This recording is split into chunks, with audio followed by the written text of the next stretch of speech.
सर्वशक्तिमान परमेश्वरका वचनहरूको वाचन संग्रह।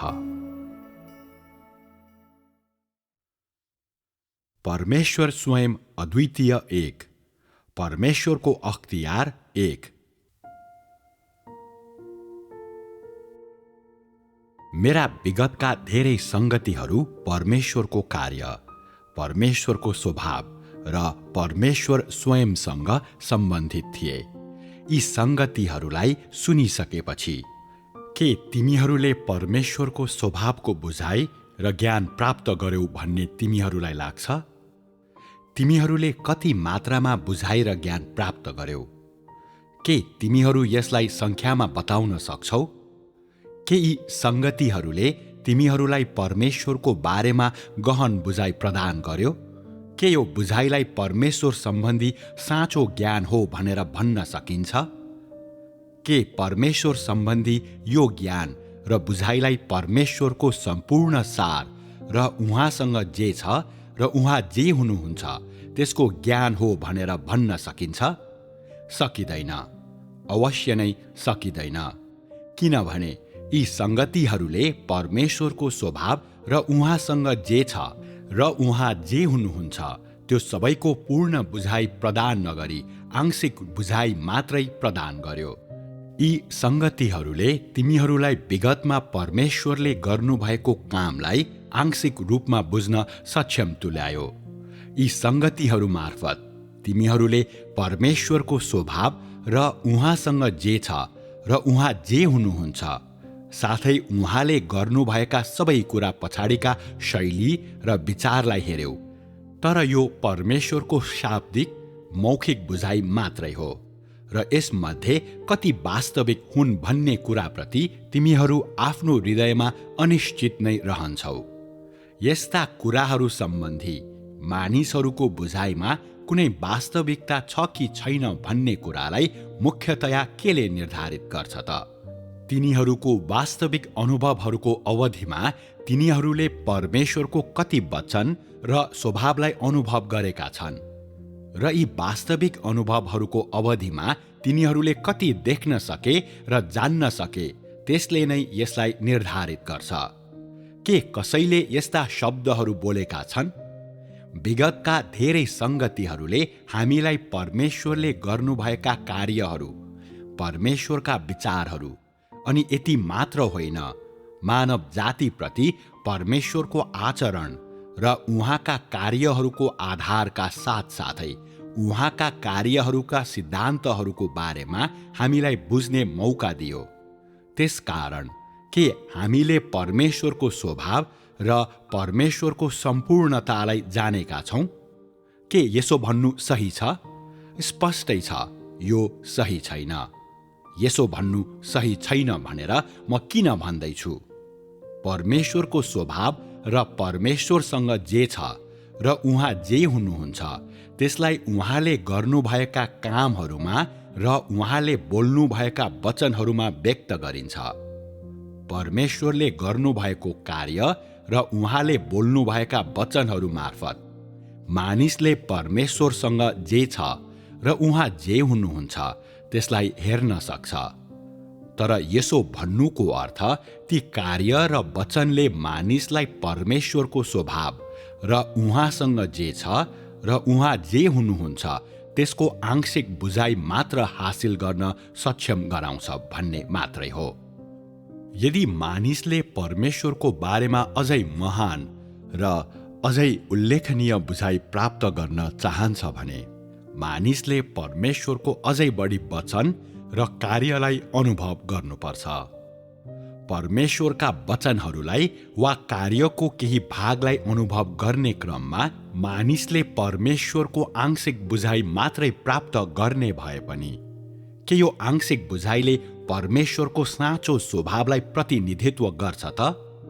के यसले परमेश्वरको सारलाई प्रतिनिधित्व गर्छ त? अवश्य नै यसले परमेश्वरको साँचो स्वभाव र परमेश्वरको सारलाई प्रतिनिधित्व गर्छ। त्यसबारेमा कुनै शङ्का छैन। परमेश्वरले आफ्नो कार्य गर्ने स्थान वा ठाउँ वा त्यसो गर्ने शैली वा उहाँ मानिस कहाँ जुन रूपमा प्रकट हुनु भए पनि वा उहाँले आफ्नो इच्छा जसरी प्रकट गर्नु भए पनि उहाँले प्रकट गर्नुहुने र व्यक्त गर्नुहुने सबै कुराले परमेश्वर स्वयंलाई, परमेश्वरको सारलाई र उहाँसँग जे छ र उहाँ जे हुनुहुन्छ त्यसलाई प्रतिनिधित्व गर्छ। उहाँसँग जे छ र उहाँ जे हुनुहुन्छ त्यसद्वारा र उहाँको साँचो पहिचानमा परमेश्वरले आफ्नो कार्य गर्नुहुन्छ। यो पूर्णतया सत्य छ। तैपनि आज उहाँका वचनहरूद्वारा र प्रचार सुन्दा तिनीहरूले जे सुन्छन् त्यस मार्फत मानिसहरूले परमेश्वरको बारेमा आंशिक बुझाइ मात्रै हासिल गर्ने भए पनि केही हदसम्म यो बुझाइलाई सैद्धान्तिक ज्ञान मात्रै भन्न सकिन्छ। तिमीहरूको वास्तविक स्थितिहरूलाई ध्यानमा राखेर हेर्दा यदि तिमीहरू प्रत्येक आफ्नो वास्तविक अनुभवहरूमा यसबाट गुज्रन्छौ र यसलाई अलिअलि गरी जान्दछौ भने मात्रै तिमीहरूले सुनेका, देखेका वा जानेका र बुझेका परमेश्वर सम्बन्धी बुझाइ वा ज्ञानलाई आज तिमीहरूको हृदयमा पुष्टि गर्न सक्छौ। यदि मैले यी वचनहरूमा संगति नगरेको भए के तिमीहरूले आफ्ना अनुभवहरूबाट मात्रै परमेश्वरको साँचो ज्ञान हासिल गर्न सक्थ्यौ र? दुःखको कुरा, त्यसो गर्नु अत्यन्तै कठिन हुने थियो। किनभने कसरी अनुभव गर्ने सो कुरा जान्नको लागि मानिसहरूसँग पहिले परमेश्वरको वचन हुनै पर्छ। मानिसहरूले परमेश्वरको जति धेरै वचन खान्छन् तिनीहरूले अनुभव गर्ने संख्या पनि त्यति नै हुन्छ। परमेश्वरको वचनले अगाडिको मार्गमा डोर्याउँछ र मानिसलाई उसको अनुभवमा मार्ग निर्देशित गर्छ। छोटकरीमा भन्दा केही साँचो अनुभव हुनेहरूका लागि विगतका यी धेरै संगतिहरूले तिनीहरूलाई सत्यताको अझै गहन बुझाइ र परमेश्वर सम्बन्धी अझै यथार्थ ज्ञान हासिल गर्न सहयोग गर्नेछ। तर जोसँग कुनै अनुभव छैन वा जसले भर्खरै आफ्नो अनुभवलाई सुरु गरेको छ वा भर्खरै वास्तविकतालाई छुन सुरु गरेको छ, उनीहरूको लागि यो ठूलो जाँच हो। विगतका धेरै संगतिहरूको मुख्य विषयवस्तु परमेश्वरको काम, परमेश्वरको स्वभाव र परमेश्वर स्वयंसँग सम्बन्धित थिए। मैले बताएका सबै कुराको मुख्य र केन्द्रीय भागहरूमा तिमीहरूले के देख्यौ?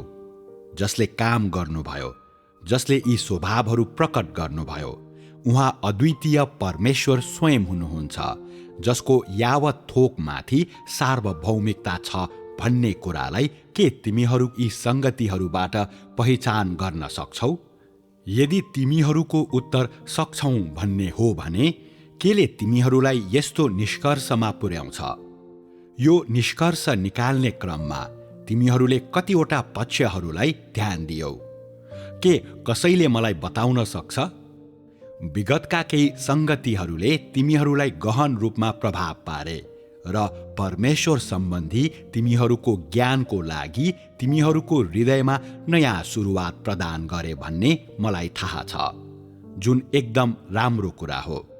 तर पहिलेको तुलनामा परमेश्वर सम्बन्धी तिमीहरूको बुझाइले निकै ठूलो फड्को मारेको भए तापनि परमेश्वरको पहिचान सम्बन्धी तिमीहरूको परिभाषाले व्यवस्थाको युगका यहोवा परमेश्वर, अनुग्रहको युगका प्रभु येशू र राज्यको युगका सर्वशक्तिमान परमेश्वर भन्ने नामहरूलाई उछिन्न बाँकी नै छ भन्नुको अर्थ परमेश्वरको काम, परमेश्वरको स्वभाव र परमेश्वर स्वयं सम्बन्धी यी संगतिहरूले तिमीहरूलाई परमेश्वरले कुनै बेला बोल्नु भएका वचनहरू र परमेश्वरले कुनै बेला गर्नुभएको काम र परमेश्वरले कुनै बेला प्रकट गर्नुभएको उहाँ जे हुनुहुन्छ र उहाँसँग जे छ त्यसको बारेमा केही बुझाइ प्रदान गरेको भए पनि तिमीहरूले परमेश्वर भन्ने शब्दको साँचो परिभाषा र सठिक अभिमुखीकरण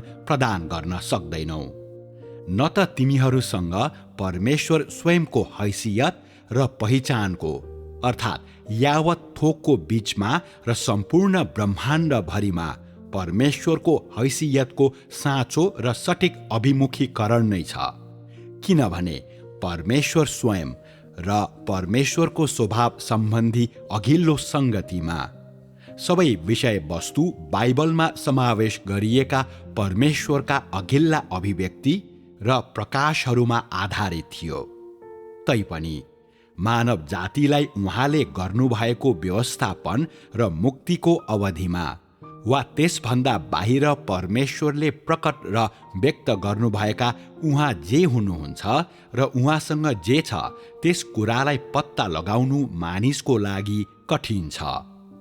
त्यसकारण विगतमा उहाँले गर्नुभएको कार्यमा प्रकट गरिएका उहाँ जे हुनुहुन्छ र उहाँसँग जे छ त्यसलाई तिमीहरूले बुझे पनि परमेश्वरको पहिचान र हैसियत सम्बन्धी तिमीहरूको परिभाषा अद्वितीय परमेश्वर जसको यावत थोक माथि सार्वभौमिकता छ सम्म पुग्न निकै धेरै बाँकी छ र यो सृष्टिकर्ता भन्ने शब्दभन्दा फरक छ। विगतका धेरै सङ्गतिहरूले सबैलाई उस्तै अनुभूति गरायो। मानिसले कसरी परमेश्वरका विचारहरूलाई जान्न सक्छ? यदि कसैले वास्तवमै जान्नु थियो भने त्यो व्यक्ति अवश्य नै परमेश्वर हुने थियो, किनभने परमेश्वर स्वयंले मात्रै आफ्ना विचारहरू जान्नुहुन्छ र परमेश्वर स्वयंले मात्रै उहाँले गर्ने सबै कुराको आधार र तरिकालाई जान्नुहुन्छ। त्यसरी तिमीहरूले परमेश्वरको पहिचानलाई चिन्नु तार्किक र उचित हो भन्ने जस्तो देखिन्छ। तर परमेश्वरको स्वभाव र कार्यद्वारा यो वास्तवमा परमेश्वर स्वयंको काम हो, मानिसको काम होइन। मानिसले परमेश्वरको खातिर गर्न सक्ने काम होइन भनेर कसले साँच्चै भन्न सक्छ? यस प्रकारको कार्य परमेश्वरकै सार र शक्ति भएको एउटै उहाँको सार्वभौमिकताको अधीनमा हुन्छ भन्ने कसले देख्न सक्छ? भन्नुको अर्थ कुन कुन चरित्रहरू वा सारद्वारा उहाँ परमेश्वर स्वयं हुनुहुन्छ, जसमा परमेश्वरको पहिचान छ र यावत थोकमाथि जसको सार्वभौमिकता छ भनेर तिमीहरू भन्न सक्छौ। के तिमीहरूले त्यसको बारेमा पहिले कहिल्यै विचार गरेका छौ? छैनौ भने यसले एउटा तथ्यलाई प्रमाणित गर्छ। विगतका धेरै सङ्गतिहरूले तिमीहरूलाई परमेश्वरले गर्नुभएको आफ्नो कामको इतिहासको टुक्रा र त्यस कार्य अवधिका परमेश्वरका तरिका, प्रकटीकरण र प्रकाशको बारेमा केही बुझाइ मात्रै दिएको छ। त्यस्तो बुझाइले तिमीहरू प्रत्येकलाई कार्यका यी दुई चरणहरू पूरा गर्नुहुने भनेको तिमीहरूले सधैँ पछ्याउनै पर्ने, तिमीहरूले विश्वास गर्ने र पछ्याउने परमेश्वर स्वयं नै हुनुहुन्छ भन्ने कुरा निश्चित रूपमै पहिचान गर्ने तुल्याउँछ। तैपनि उहाँ संसारको सृष्टिदेखि नै अस्तित्वमा हुनुभएका र अनन्तसम्म अस्तित्वमा रहिरहनुहुने परमेश्वर हुनुहुन्छ भन्ने कुरालाई तिमीहरूले अझै पहिचान गर्न सक्दैनौ। न त उहाँ सारा मानव जातिलाई डोर्याउनुहुने र तिनीहरूमाथि सार्वभौमिकता राख्नुहुने परमेश्वर हुनुहुन्छ भन्ने कुरालाई नै तिमीहरू पहिचान गर्न सक्छौ। तिमीहरूले अवश्य नै यो समस्याको बारेमा विचार गरेका छैनौ। चाहे यहोवा हुनु भए पनि वा प्रभु येशू हुनु भए पनि, सार र प्रकटीकरणको कुन कुन पक्षहरूद्वारा तिमीहरूले पछ्याउनु पर्ने परमेश्वर मात्रै हुनुहुन्न, बरु उहाँ त मानव जातिलाई हुकुम गर्नुहुने र मानव जातिको नियतिमाथि सार्वभौमिकता राख्नुहुने। यसको साथै स्वर्ग र पृथ्वी अनि यावत थोकमाथि सार्वभौमिकता भएका अद्वितीय परमेश्वर स्वयं हुनुहुन्छ भन्ने कुरालाई तिमीहरू पहिचान गर्न सक्छौ। कुन कुन माध्यमहरूद्वारा तिमीहरू आफूले जसलाई विश्वास गर्छौ र पछ्याउँछौ, उहाँ यावत थोकमाथि सार्वभौमिकता राख्नुहुने परमेश्वर स्वयं नै हुनुहुन्छ भन्ने कुरालाई पहिचान गर्छौ।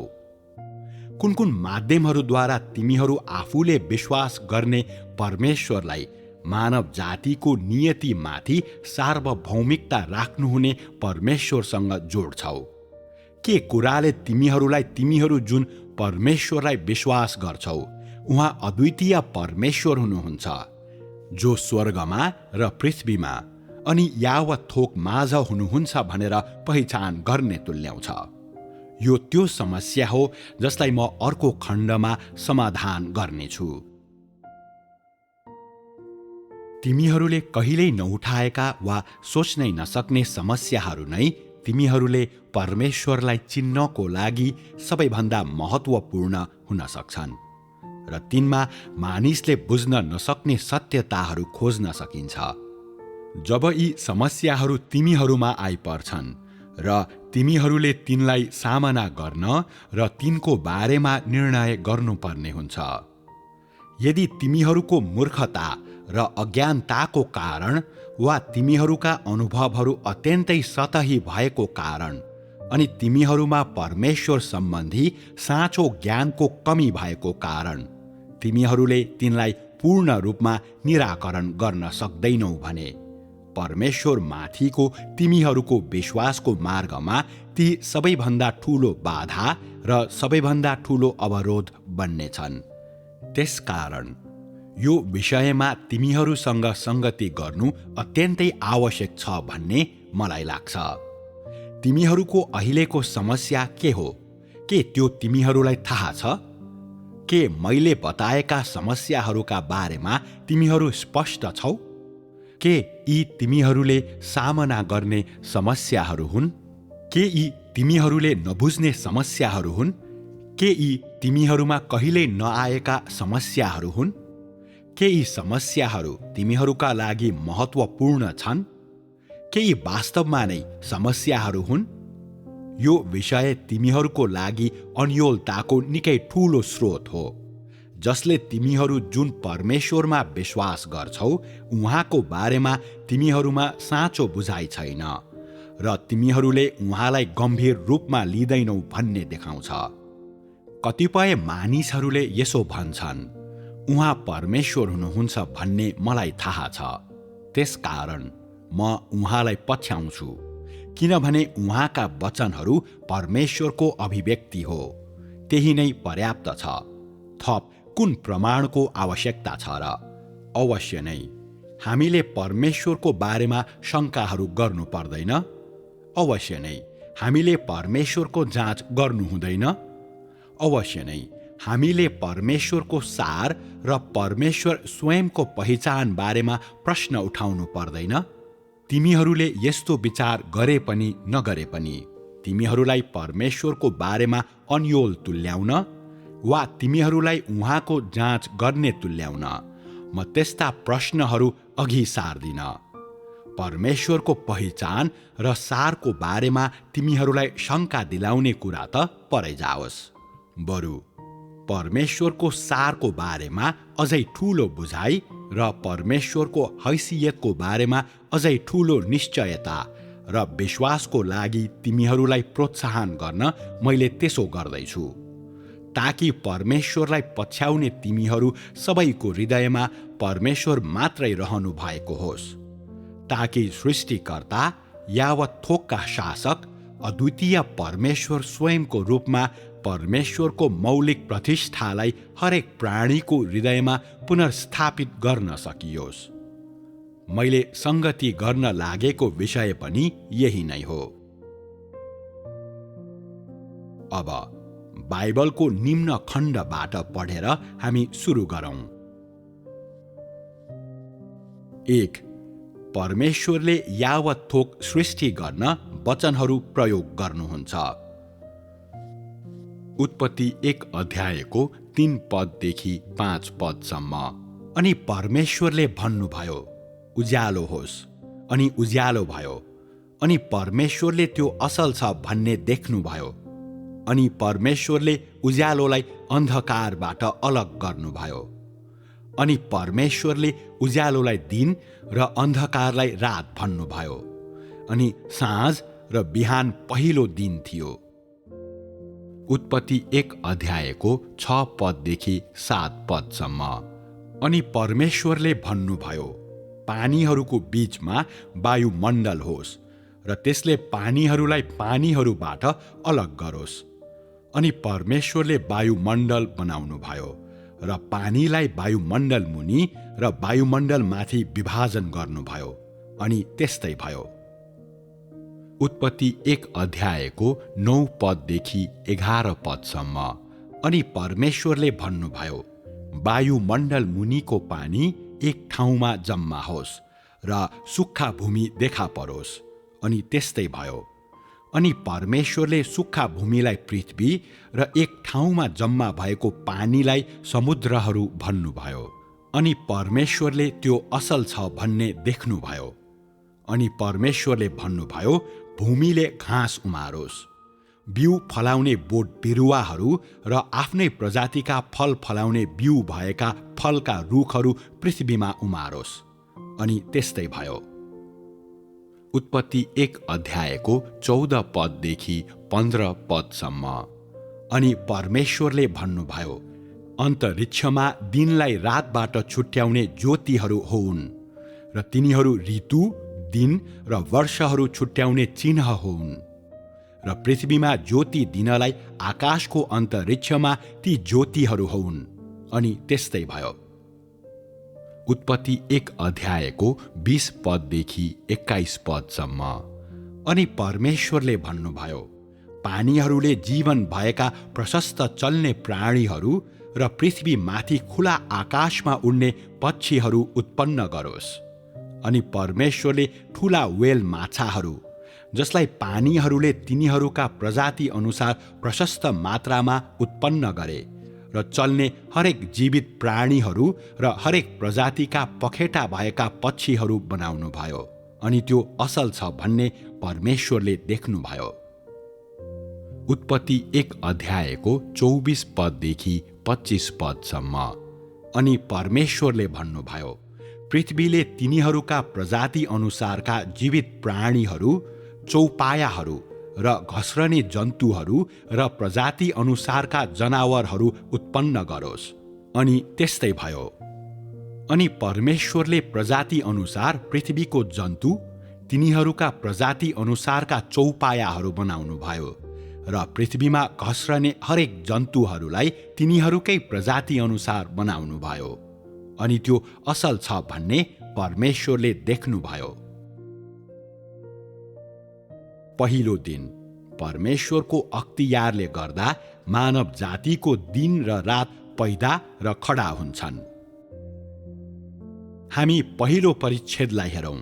अनि परमेश्वरले भन्नुभयो, उज्यालो होस्, अनि उज्यालो भयो। अनि परमेश्वरले त्यो असल छ भन्ने देख्नुभयो। अनि परमेश्वरले उज्यालोलाई अन्धकारबाट अलग गर्नुभयो। अनि परमेश्वरले उज्यालोलाई दिन र अन्धकारलाई रात भन्नुभयो। अनि साँझ र बिहान पहिलो दिन थियो। यस अनुच्छेदले सृष्टिको सुरुवात गर्नुहुने परमेश्वरको पहिलो कार्य र साँझ परेर बिहान भएपछि उहाँले पूरा गर्नुभएको पहिलो दिनलाई व्याख्या गर्छ। तर त्यो असाधारण दिन थियो। परमेश्वरले सबै थोकका लागि उज्यालो तयार गर्नुभयो। यसका साथै उज्यालोलाई अन्धकारबाट अलग गर्नुभयो। त्यही दिन परमेश्वरले बोल्न सुरु गर्नुभयो। अनि उहाँको वचन र अख्तियार सँगसँगै अस्तित्वमा रहे। सबै थोकमा उहाँको अख्तियार देखा पर्न थाल्यो र उहाँका वचनको परिणाम स्वरूप उहाँको शक्ति सबै थोकमा फैलियो। त्यो दिनदेखि उहाँको वचन, उहाँको अख्तियार र उहाँको शक्तिको कारण सबै थोकले आकार लिए र खडा भए।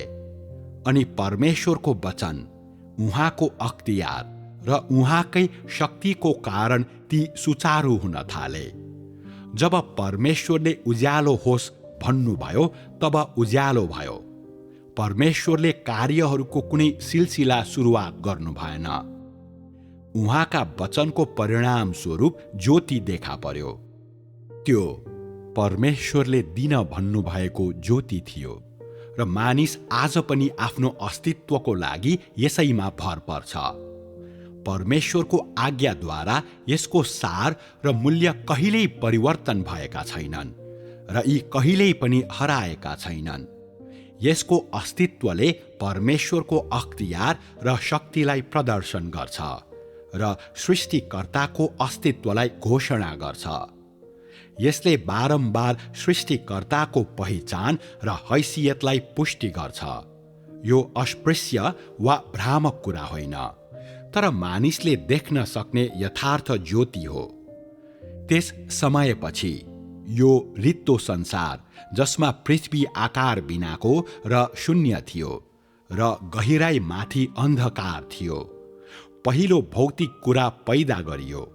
यो कुरा परमेश्वरको मुखबाट निस्केका वचनहरूबाट आयो र उहाँको अख्तियार र परमेश्वरका वाणीहरूका कारण यावत थोकको सृष्टिको पहिलो कार्य देखा पर्यो। त्यसपछि चाँडै परमेश्वरले ज्योति र अन्धकारलाई अलग हुने आदेश दिनुभयो। परमेश्वरको वचनको कारण सबै कुरा परिवर्तन भए र पूर्ण भए।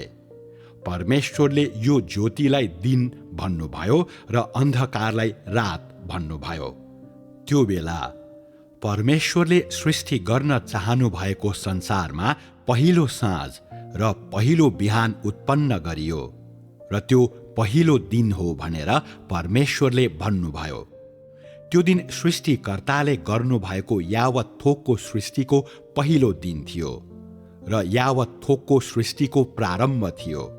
अनि उहाँले सृष्टि गर्नुभएको यो संसारमा सृष्टिकर्ताको अख्तियार र शक्तिलाई प्रदर्शन गरिएको त्यो पहिलो पटक थियो। यी वचनहरू मार्फत मानिसले परमेश्वरको अख्तियार र वचन र शक्तिलाई देख्न सक्छ। परमेश्वरसँग मात्रै त्यस्तो शक्ति हुने भएकोले उहाँमा मात्रै त्यस्तो अख्तियार छ। परमेश्वरसँग त्यस्तो अख्तियार हुने भएकोले उहाँसँग मात्रै त्यस्तो शक्ति छ। के कुनै पनि मानिस वा वस्तुमा यस्तो अख्तियार र शक्ति हुन सक्छ? के तिमीहरूको हृदयमा यसको उत्तर छ? के परमेश्वर बाहेक सृष्टि गरिएको वा नगरिएको कुनै पनि प्राणीमा त्यस्तो अख्तियार छ? के तिमीहरूले कुनै पुस्तक वा प्रकाशनमा यस्तो उदाहरण कहिल्यै देखेका छौ? के कसैले स्वर्ग र पृथ्वी अनि यावत थोक सृष्टि गर्यो भन्ने कुनै अभिलेख छ? अरू कुनै पनि पुस्तक वा अभिलेखहरूमा यो कुरा देखा पर्दैन।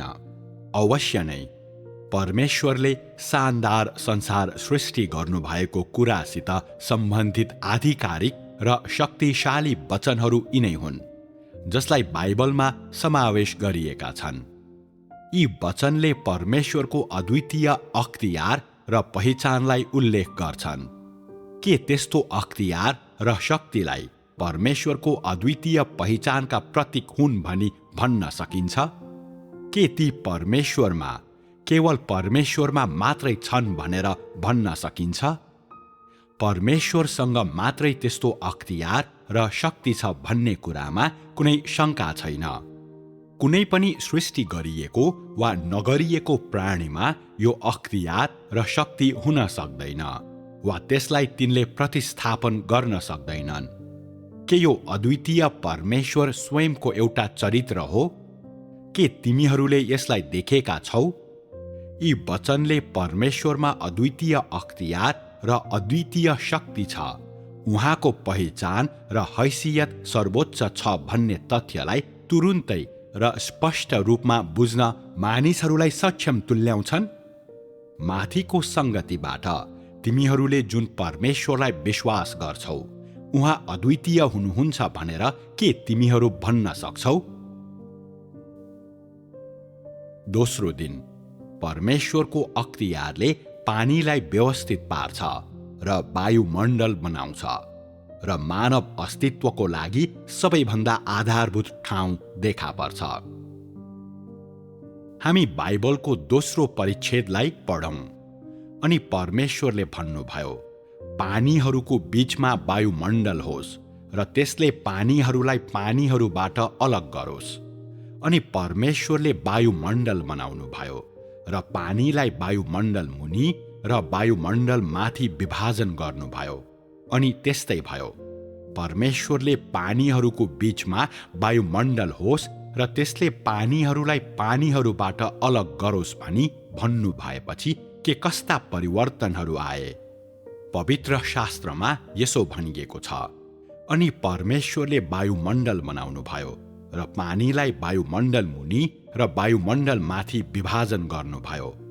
परमेश्वरले बोल्नु भएपछि र यसो गर्नु भएपछि के परिणाम आयो? यसको उत्तर परिच्छेदको अन्तिम भागमा छ, अनि त्यस्तै भयो।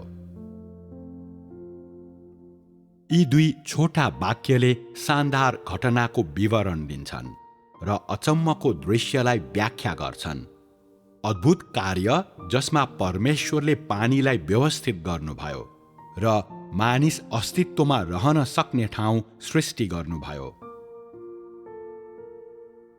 यस चित्रमा एकै क्षणमा परमेश्वरको आँखा अघि पानी र वायुमण्डल देखा पर्छन् र तिनलाई परमेश्वरको अख्तियारले विभाजित गर्छ र परमेश्वरले तय गर्नुभएको शैलीमा ती माथि र तल गरी अलग हुन्छन्। भन्नुको अर्थ परमेश्वरले सृष्टि गर्नुभएको वायुमण्डलले तलको पानीलाई मात्रै ढाकेन, यसले त माथिको पानीलाई पनि अड्यायो। यसमा मानिसले अक्क न बक्क भई हेर्ने र उहाँको अख्तियारको शक्ति र सृष्टिकर्ताले जसरी पानीलाई हलचल गरी आदेश दिनुभयो र वायुमण्डल सृष्टि गर्नुभयो, त्यस दृश्यको वैभव प्रतिको प्रशंसामा अचम्बित हुने बाहेक केही पनि गर्न सक्दैन। परमेश्वरले आफ्नो वचन, शक्ति र अख्तियार मार्फत अर्को महान उपलब्धि हासिल गर्नुभयो। के यो सृष्टिकर्ताको अख्तियारको शक्ति होइन र? परमेश्वरका कार्यहरूलाई व्याख्या गर्न हामी धर्मशास्त्रका खण्डहरू प्रयोग गरौँ। परमेश्वरले आफ्ना वचन बोल्नुभयो र यी वचनले गर्दा पानीहरू बीच वायुमण्डल सृजना भयो। यसै समयमा उहाँका यिनै वचनहरूले गर्दा अन्तरिक्षमा ठूलो परिवर्तन आयो र यो सामान्य अर्थको परिवर्तन थिएन, बरु यो त यस्तो प्रकारको प्रतिस्थापन थियो जसमा शून्यताबाट केही थोक बन्यो। यो सृष्टिकर्ताका विचारहरूद्वारा जन्मियो र सृष्टिकर्ताले बोल्नुभएका वचनहरूको कारण शून्यताबाट केही थोक बन्यो। यसका साथै त्यसपछि यो सृष्टिकर्ताको खातिर नै अस्तित्वमा रही खडा भइरहनेवाला थियो र सृष्टिकर्ताका विचार अनुसार यो हलचल, परिवर्तन र नवीकरण हुनेवाला थियो। सृष्टिकर्ताले सम्पूर्ण संसारको सृष्टि गर्ने क्रममा गर्नुभएको दोस्रो कार्यलाई यो अनुच्छेदले व्याख्या गर्छ। यो सृष्टिकर्ताको अख्तियार र शक्तिको अर्को अभिव्यक्ति, सृष्टिकर्ताको अर्को अग्रगामी कार्य थियो। संसारको जग बसालिएपछि सृष्टिकर्ताले बिताउनु भएको दोस्रो दिन यही थियो र यो उहाँको लागि सुन्दर दिन थियो। उहाँ ज्योतिको बीचमा हिँडडुल गर्नुभयो। उहाँले वायुमण्डल ल्याउनुभयो, पानीलाई व्यवस्थित गरी सञ्चालित गर्नुभयो र त्यस नयाँ दिन उहाँका कार्य र शक्तिलाई काममा प्रयोग गरियो। के परमेश्वरले आफ्ना वचनहरू बोल्नुभन्दा पहिले पानीहरू बीच वायुमण्डल थियो? अवश्य नै थिएन। परमेश्वरले पानीहरूको बीचमा वायुमण्डल होस् भनी भन्नु भएपछि के भयो? उहाँको अभिप्रायका कुराहरू देखा परे। पानीहरूको बीचमा वायुमण्डल सृजना भयो र उहाँले त्यसले पानीहरूलाई पानीहरूबाट अलग गरोस् भनी भन्नुभएको कारणले पानी अलग भयो। यसरी परमेश्वरको वचनलाई पछ्याएर उहाँको अख्तियार र शक्तिको परिणाम स्वरूप यावत थोक बीच दुई नयाँ थोक, दुईवटा भर्खरै जन्मेका कुरा देखा परे। यी दुई नयाँ कुरा देखा परेको घटनाबारे तिमीहरूलाई कस्तो अनुभूति हुन्छ? के तिमीहरू सृष्टिकर्ताको शक्तिको महानता अनुभव गर्छौ? के तिमीहरू सृष्टिकर्ताको अद्वितीय र असाधारण सामर्थ्य अनुभव गर्छौ? परमेश्वरको अख्तियारले गर्दा त्यस्तो सामर्थ्य र शक्तिको महानता आएको हो र यो अख्तियार परमेश्वर स्वयंको प्रतिनिधित्व अनि उहाँको अद्वितीय विशेषता हो। के यो परिच्छेदले तिमीहरूलाई फेरि एकपटक परमेश्वरको अद्वितीयपनको प्रगाढ अनुभूति दियो? वास्तवमा यो पर्याप्तता भन्दा टाढाको कुरा हो। सृष्टिकर्ताको अख्तियार र शक्ति योभन्दा धेरै अघिसम्म फैलिन्छन्। उहाँमा कुनै पनि प्राणीको भन्दा बेग्लै सार भएकोले मात्रै उहाँसँग अद्वितीयपन छ भन्ने होइन, बरु उहाँको अख्तियार र शक्ति सबैभन्दा असाधारण, असीमित, सर्वोत्कृष्ट र सबैभन्दा माथि रहेकोले गर्दा हो। र अझ भन्ने हो भने उहाँको अख्तियार र उहाँसँग जे छ र उहाँ जे हुनुहुन्छ त्यसले जीवन पैदा गर्ने, आश्चर्य कर्महरू उत्पन्न गर्ने र हरेक शानदार र असाधारण मिनेट र सेकेन्ड रचना गर्ने भएकोले हो। यसका साथै आफूले सृष्टि गर्नुहुने जीवनलाई उहाँ शासन गर्न सक्नुहुन्छ र आफूले सृष्टि गर्नुहुने आश्चर्य कर्महरू हरेक मिनेट र सेकेन्डमाथि सार्वभौमिकता राख्न उहाँ सक्नुहुन्छ। तेस्रो दिन परमेश्वरका वचनले पृथ्वी र समुद्रलाई जन्म दिन्छन् र परमेश्वरको अख्तियारले संसारलाई जीवनद्वारा भरिपूर्ण तुल्याउँछ। यसपछि हामी उत्पत्ति 1 अध्यायको 9 पददेखि 11 पदसम्मको पहिलो वाक्यलाई पढौं। अनि परमेश्वरले भन्नुभयो, वायुमण्डल मुनिको पानी एक ठाउँमा जम्मा होस् र सुक्खा भूमि देखा परोस्। परमेश्वरले वायुमण्डल मुनिको पानी एक ठाउँमा जम्मा होस् र सुक्खा भूमि देखा परोस् भनी भन्नु भएपछि के कस्ता परिवर्तनहरू आए। यो स्थानमा ज्योति र वायुमण्डल बाहेक के थियो? पवित्र शास्त्रमा यस्तो लेखिएको छ, अनि परमेश्वरले सुक्खा भूमिलाई पृथ्वी र एक ठाउँमा जम्मा भएको पानीलाई समुद्रहरू भन्नुभयो। अनि परमेश्वरले त्यो असल छ भन्ने देख्नुभयो। भन्नुको अर्थ त्यो स्थानमा अब भूमि र समुद्र थिए, अनि भूमि र समुद्र अलग गरिएका थिए। परमेश्वरको मुखबाट आएको आज्ञाद्वारा यी नयाँ कुरा देखा परे। अनि त्यस्तै भयो। के यसो गर्ने क्रममा परमेश्वरले हतारमा गर्नुभयो भनेर पवित्र शास्त्रले बताउँछ? के उहाँ शारीरिक परिश्रममा सहभागी हुनुभयो भनेर यसले बताउँछ? त्यसो भए परमेश्वरले कसरी यो गर्नुभयो त? परमेश्वरले कसरी यी नयाँ कुरा पैदा गर्नुभयो? स्पष्टै छ, यी सबै हासिल गर्न, यसलाई पूर्ण रूपमा सृष्टि गर्न परमेश्वरले वचनहरू प्रयोग गर्नुभयो। माथिका 3वटा परिच्छेदमा हामीले 3वटा महान घटना घटेको बारेमा जान्यौं। यी 3 महान घटना परमेश्वरका वचनले नै घटाएका थिए र अस्तित्वमा ल्याएका थिए, र उहाँकै वचनको कारण एकपछि अर्को गर्दै परमेश्वरको आँखाको अगाडि यी घटना देखा परे।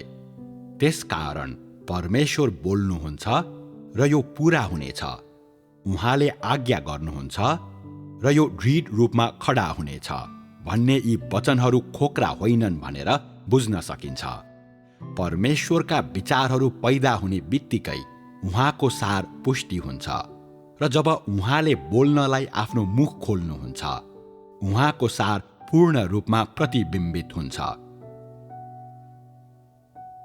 हामी यो परिच्छेदको अन्तिम वाक्यलाई निरन्तरता दियौं। अनि परमेश्वरले भन्नुभयो, भूमिले घाँस उमारोस्, बिउ फलाउने बोट बिरुवाहरू र आफ्नै प्रजातिका फल फलाउने बिउ भएका फलका रुखहरू पृथ्वीमा उमारोस्। अनि त्यस्तै भयो। जब परमेश्वरले बोल्दै हुनुहुन्थ्यो, उहाँका विचारहरूलाई पछ्याउँदै यी सबै कुरा अस्तित्वमा आए, र एकै क्षणमा विभिन्न प्रकारका जीवनका ससाना रूपहरूले आफ्ना शिर माटोबाट फुत्त फुत्त निकालिरहेका थिए, र आफ्नो शरीरका अलिअलि धुलो टकटक्याउनु भन्दा पहिले तिनीहरूले संसारप्रति शिर हल्लाउँदै र मुस्कुराउँदै एक अर्कालाई उत्सुकताका साथ अभिवादन गरिरहेका थिए। तिनीहरूलाई सृष्टिकर्ताले दिनुभएको जीवनको निम्ति तिनीहरूले उहाँलाई धन्यवाद दिए र तिनीहरू यावत थोकका भाग हुन् र सृष्टिकर्ताको अख्तियारलाई प्रदर्शन गर्नको लागि तिनीहरूले आफ्नो जीवन समर्पित गर्नेछन् भनेर संसारलाई घोषणा गरे। परमेश्वरको वचन बोलिएपछि भूमि हराभरा र हरियाली भयो। मानिसले उपभोग गर्न सक्ने सबै प्रकारका जडीबुटी जमिन फुटाएर उम्री निस्के अनि पहाड र समथर जमिन रुख र वन जङ्गलले भरिए। जीवनको कुनै पनि नाम निशानै नभएको यो माझो जमिन प्रशस्त घाँसपात, जडीबुटी र रुख बिरुवाले भरिए र हरियालीले ढाक्यो। घाँसको मिठो बास्ना र माटोको सुगन्ध हावामा फैलियो र हावाको बहावसँगै वनस्पतिका श्रेणीहरूले क्रमैसँग सास फेर्न थाले र वृद्धि हुने प्रक्रिया सुरु गरे। यसका साथै परमेश्वरका वचनहरूले गर्दा र उहाँका विचारहरूलाई पछ्याउँदै सबै वनस्पतिले वृद्धि हुने, फुल्ने, फल फलाउने र वृद्धि हुँदै जाने अनवरत जीवन चक्रलाई सुरु गरे। तिनीहरूले आफ्नो जीवनको मार्गलाई पूर्ण रूपमा पालना गर्न थाले र सबै थोकबीच आफ्नो भूमिका निर्वाह गर्न थाले। सृष्टिकर्ताकै वचनको कारण ती जन्मे र जिए। तिनीहरूले सृष्टिकर्ताको कहिल्यै नटुङ्गिने बन्दोबस्त र पालन पोषण प्राप्त गर्थे र सृष्टिकर्ताको अख्तियार र शक्तिलाई प्रदर्शन गर्नको लागि तिनीहरू भूमिको हरेक कुनामा दृढताको साथ सधैँ बाँच्थे र सृष्टिकर्ताले तिनीहरूलाई दिनुभएको जीवन शक्ति तिनीहरूले सधैँ प्रदर्शन गर्थे। सृष्टिकर्ताको जीवन असाधारण छ। उहाँका विचारहरू असाधारण छन् र उहाँको अख्तियार असाधारण छ। त्यसकारण जब उहाँका वचनहरू उच्चारण गरिए यसको अन्तिम परिणाम अनि त्यस्तै भयो भन्ने थियो। स्पष्टै छ, परमेश्वरले आफ्नै हातले काम गर्नु आवश्यक छैन। उहाँले हुकुम गर्न, आफ्ना विचार र आदेश दिन उहाँका वचनहरू मात्रै प्रयोग गर्नुहुन्छ र यसरी काम कुरा हासिल गरिन्छन्। त्यो दिन परमेश्वरले पानीहरूलाई एउटै ठाउँमा भेला गर्नुभयो र सुक्खा जमिन देखा पर्न लगाउनुभयो। यसपछि परमेश्वरले भूमिबाट घाँसपात उमार्नुभयो र बिउहरू फलाउने जडीबुटी, फल फलाउने बोट बिरुवा वृद्धि भए अनि परमेश्वरले ती प्रत्येकलाई तिनका प्रकार अनुसार वर्गीकरण गर्नुभयो र प्रत्येकलाई आफ्नै बिउ उत्पन्न गर्ने तुल्याउनुभयो। यी सबै नै परमेश्वरका विचार र उहाँको वचनका आज्ञाहरू अनुसार प्रकट भए र एकपछि अर्को गर्दै नयाँ संसारमा देखा परे। परमेश्वरले आफ्नो कामको आरम्भ गर्नुभन्दा पहिले नै आफूले जे हासिल गर्ने अभिप्राय राख्नु भएको थियो त्यसको चित्र उहाँको मनमा थियो र त्यो चित्रको विषयवस्तुबारे बोल्नका लागि आफ्नो मुख खोली यी कुरा हासिल गर्न जब परमेश्वर तयार हुनुभयो। उहाँको अख्तियार र शक्तिको कारण सबै थोकमा परिवर्तन आउन थाल्यो। परमेश्वरले त्यो जसरी गर्नु भए पनि वा उहाँले आफ्नो अख्तियारको प्रयोग जसरी गर्नु भएको भए पनि उहाँको योजना अनुरूप र उहाँका वचनहरूले गर्दा चरणबद्ध रूपमा सबै कुरा हासिल गरिए र उहाँकै वचन र अख्तियारद्वारा एकपछि अर्को गर्दै स्वर्ग र पृथ्वी बीच परिवर्तनहरू आए। यी सबै परिवर्तन र घटनाहरूले सृष्टिकर्ताको अख्तियार र जीवनको शक्तिको असाधारणपन र महानतालाई प्रदर्शन गरे। उहाँका सोचहरू सरल विचार वा रित्तो चित्र होइनन्, ती त जीवन शक्ति र असाधारण ऊर्जा सहितका अख्तियार हुन् र सबै थोकलाई परिवर्तन हुन, पुनर्जीवित हुन, नवीकरण हुन र नष्ट हुन लगाउने शक्ति हुन्। यसैले उहाँकै विचारहरूले गर्दा सबै थोक सुचारू हुन्छन् यसका साथै उहाँको मुखका वचनहरूको कारणले यी सबै हासिल गरिन्छन्। सबै थोक देखा पर्नुभन्दा पहिले परमेश्वरका सोचहरूमा निकै पहिले नै पूर्ण योजना निर्मित भइसकेको थियो र धेरै पहिले नै नयाँ संसारलाई हासिल गरिसकिएको थियो।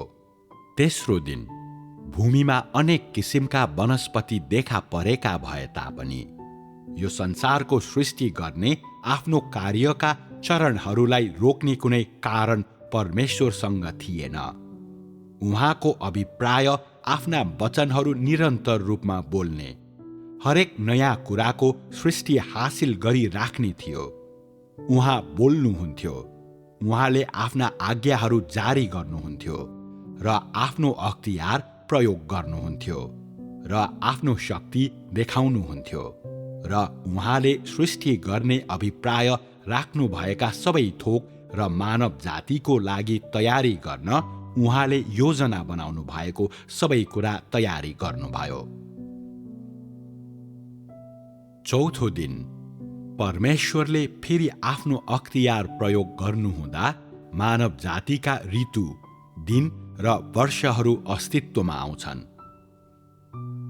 सृष्टिकर्ताले आफ्नो योजना हासिल गर्नका लागि आफ्ना वचनहरू प्रयोग गर्नुभयो र यसरी उहाँले आफ्नो योजनाका प्रारम्भिक 3 दिन बिताउनुभयो। यी 3 दिनको अवधिमा उहाँ व्यस्त हुनुभएको वा आफूलाई रित्याउनु भएको देखिएन। यसको विपरीत उहाँले आफ्नो योजनाका प्रारम्भिक सुन्दर 3 दिन बिताउनुभयो र संसारलाई आमूल परिवर्तन गर्ने महान कार्य सम्पन्न गर्नुभयो। उहाँकै आँखा अगाडि एउटा नयाँ संसार देखा पर्यो र एक एक गरी उहाँका विचारहरूमा लुकेको सुन्दर दृश्य आखिरमा उहाँका वचनहरूमा प्रकट भयो।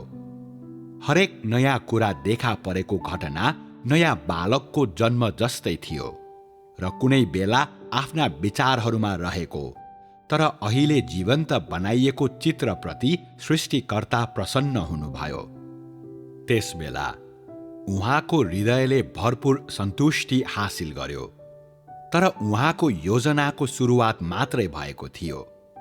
आँखा झिमिक्क गर्दा नयाँ दिन आइपुगेको थियो र सृष्टिकर्ताको योजनाको अर्को पृष्ठमा के थियो त? उहाँले के भन्नुभयो? उहाँले कसरी आफ्नो अख्तियारको प्रयोग गर्नुभयो? यसबीच यो नयाँ संसारमा के कस्ता नयाँ कुरा आए? हाम्रो नजर सृष्टिकर्ताको मार्ग निर्देशनलाई पछ्याउँदै उहाँले सबै थोक सृष्टि गर्नुभएको चौथो दिनमा केन्द्रित हुन्छ, जुन अर्को एक नयाँ सुरुवातको दिन थियो।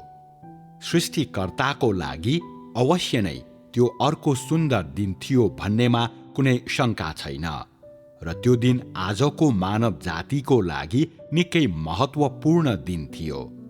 अवश्य नै त्यो अतुलनीय मूल्य भएको दिन थियो।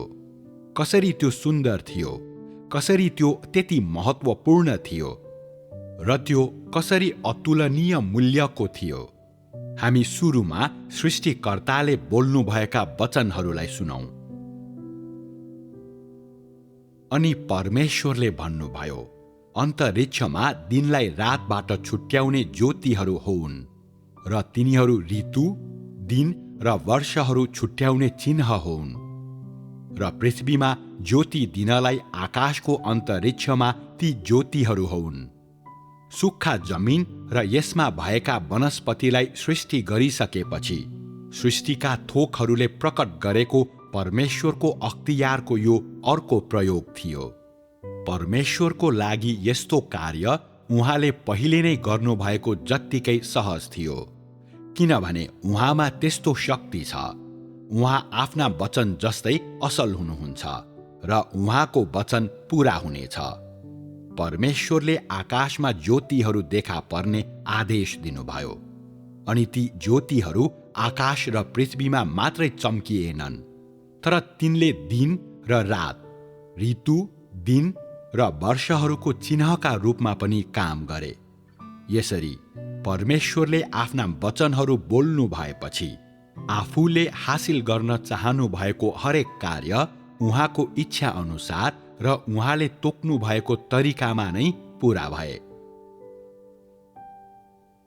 आकाशका ज्योतिहरू आकाशका तत्त्व हुन् जसले ज्योति दिन सक्छन्। तिनले आकाश र जमिन अनि समुद्रलाई ज्योति दिन सक्छन्। परमेश्वरले आज्ञा गर्नुभएको ताल र आवृत्ति अनुसार ती परिक्रमा गर्छन् र जमिनमा फरक फरक समय अवधिमा चम्कन्छन्। र यसरी ज्योतिहरूको घुम्ने चक्रले भूमिको पूर्व र पश्चिममा दिन र रात पैदा गर्छ।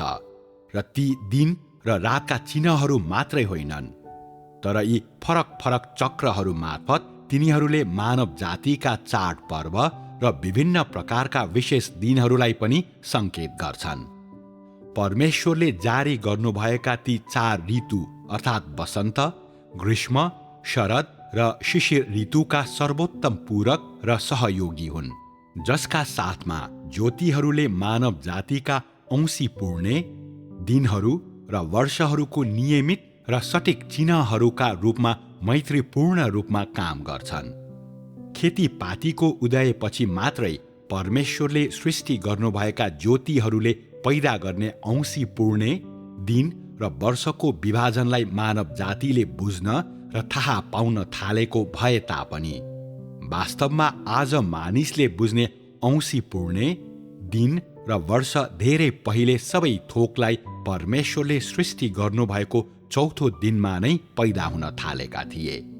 र मानिसले अनुभव गर्ने वसन्त, ग्रीष्म, शरद र शिशिरको परिवर्तन भइरहने चक्र पनि धेरै पहिले परमेश्वरले सबै थोक सृष्टि गर्नुभएको चौथो दिनमा नै सुरु भएको थियो।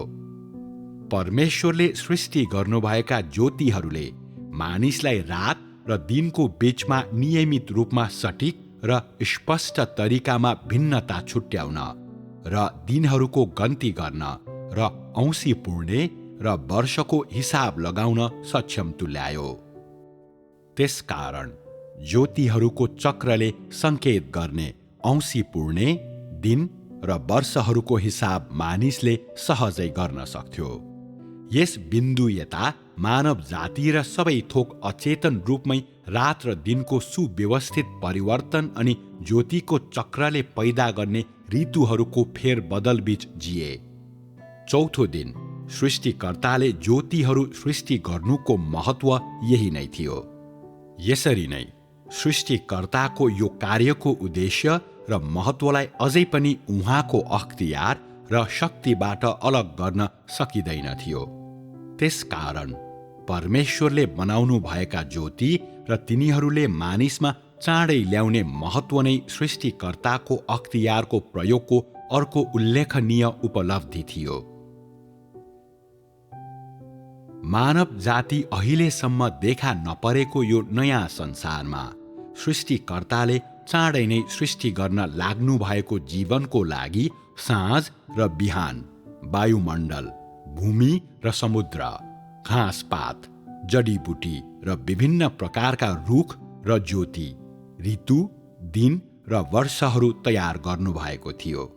उहाँले सृष्टि गर्नुभएको हरेक नयाँ थोकमा उहाँको अख्तियार र शक्ति व्यक्त गरिएका थिए र अलिकति भिन्नता बिना नै र अलिकति अन्तराल बिना नै उहाँका वचन र उपलब्धिहरू एक साथ आए। यी सबै नयाँ कुरा प्रकट हुनु र जन्मनु नै सृष्टिकर्ताको अख्तियार र शक्तिको प्रमाण थियो।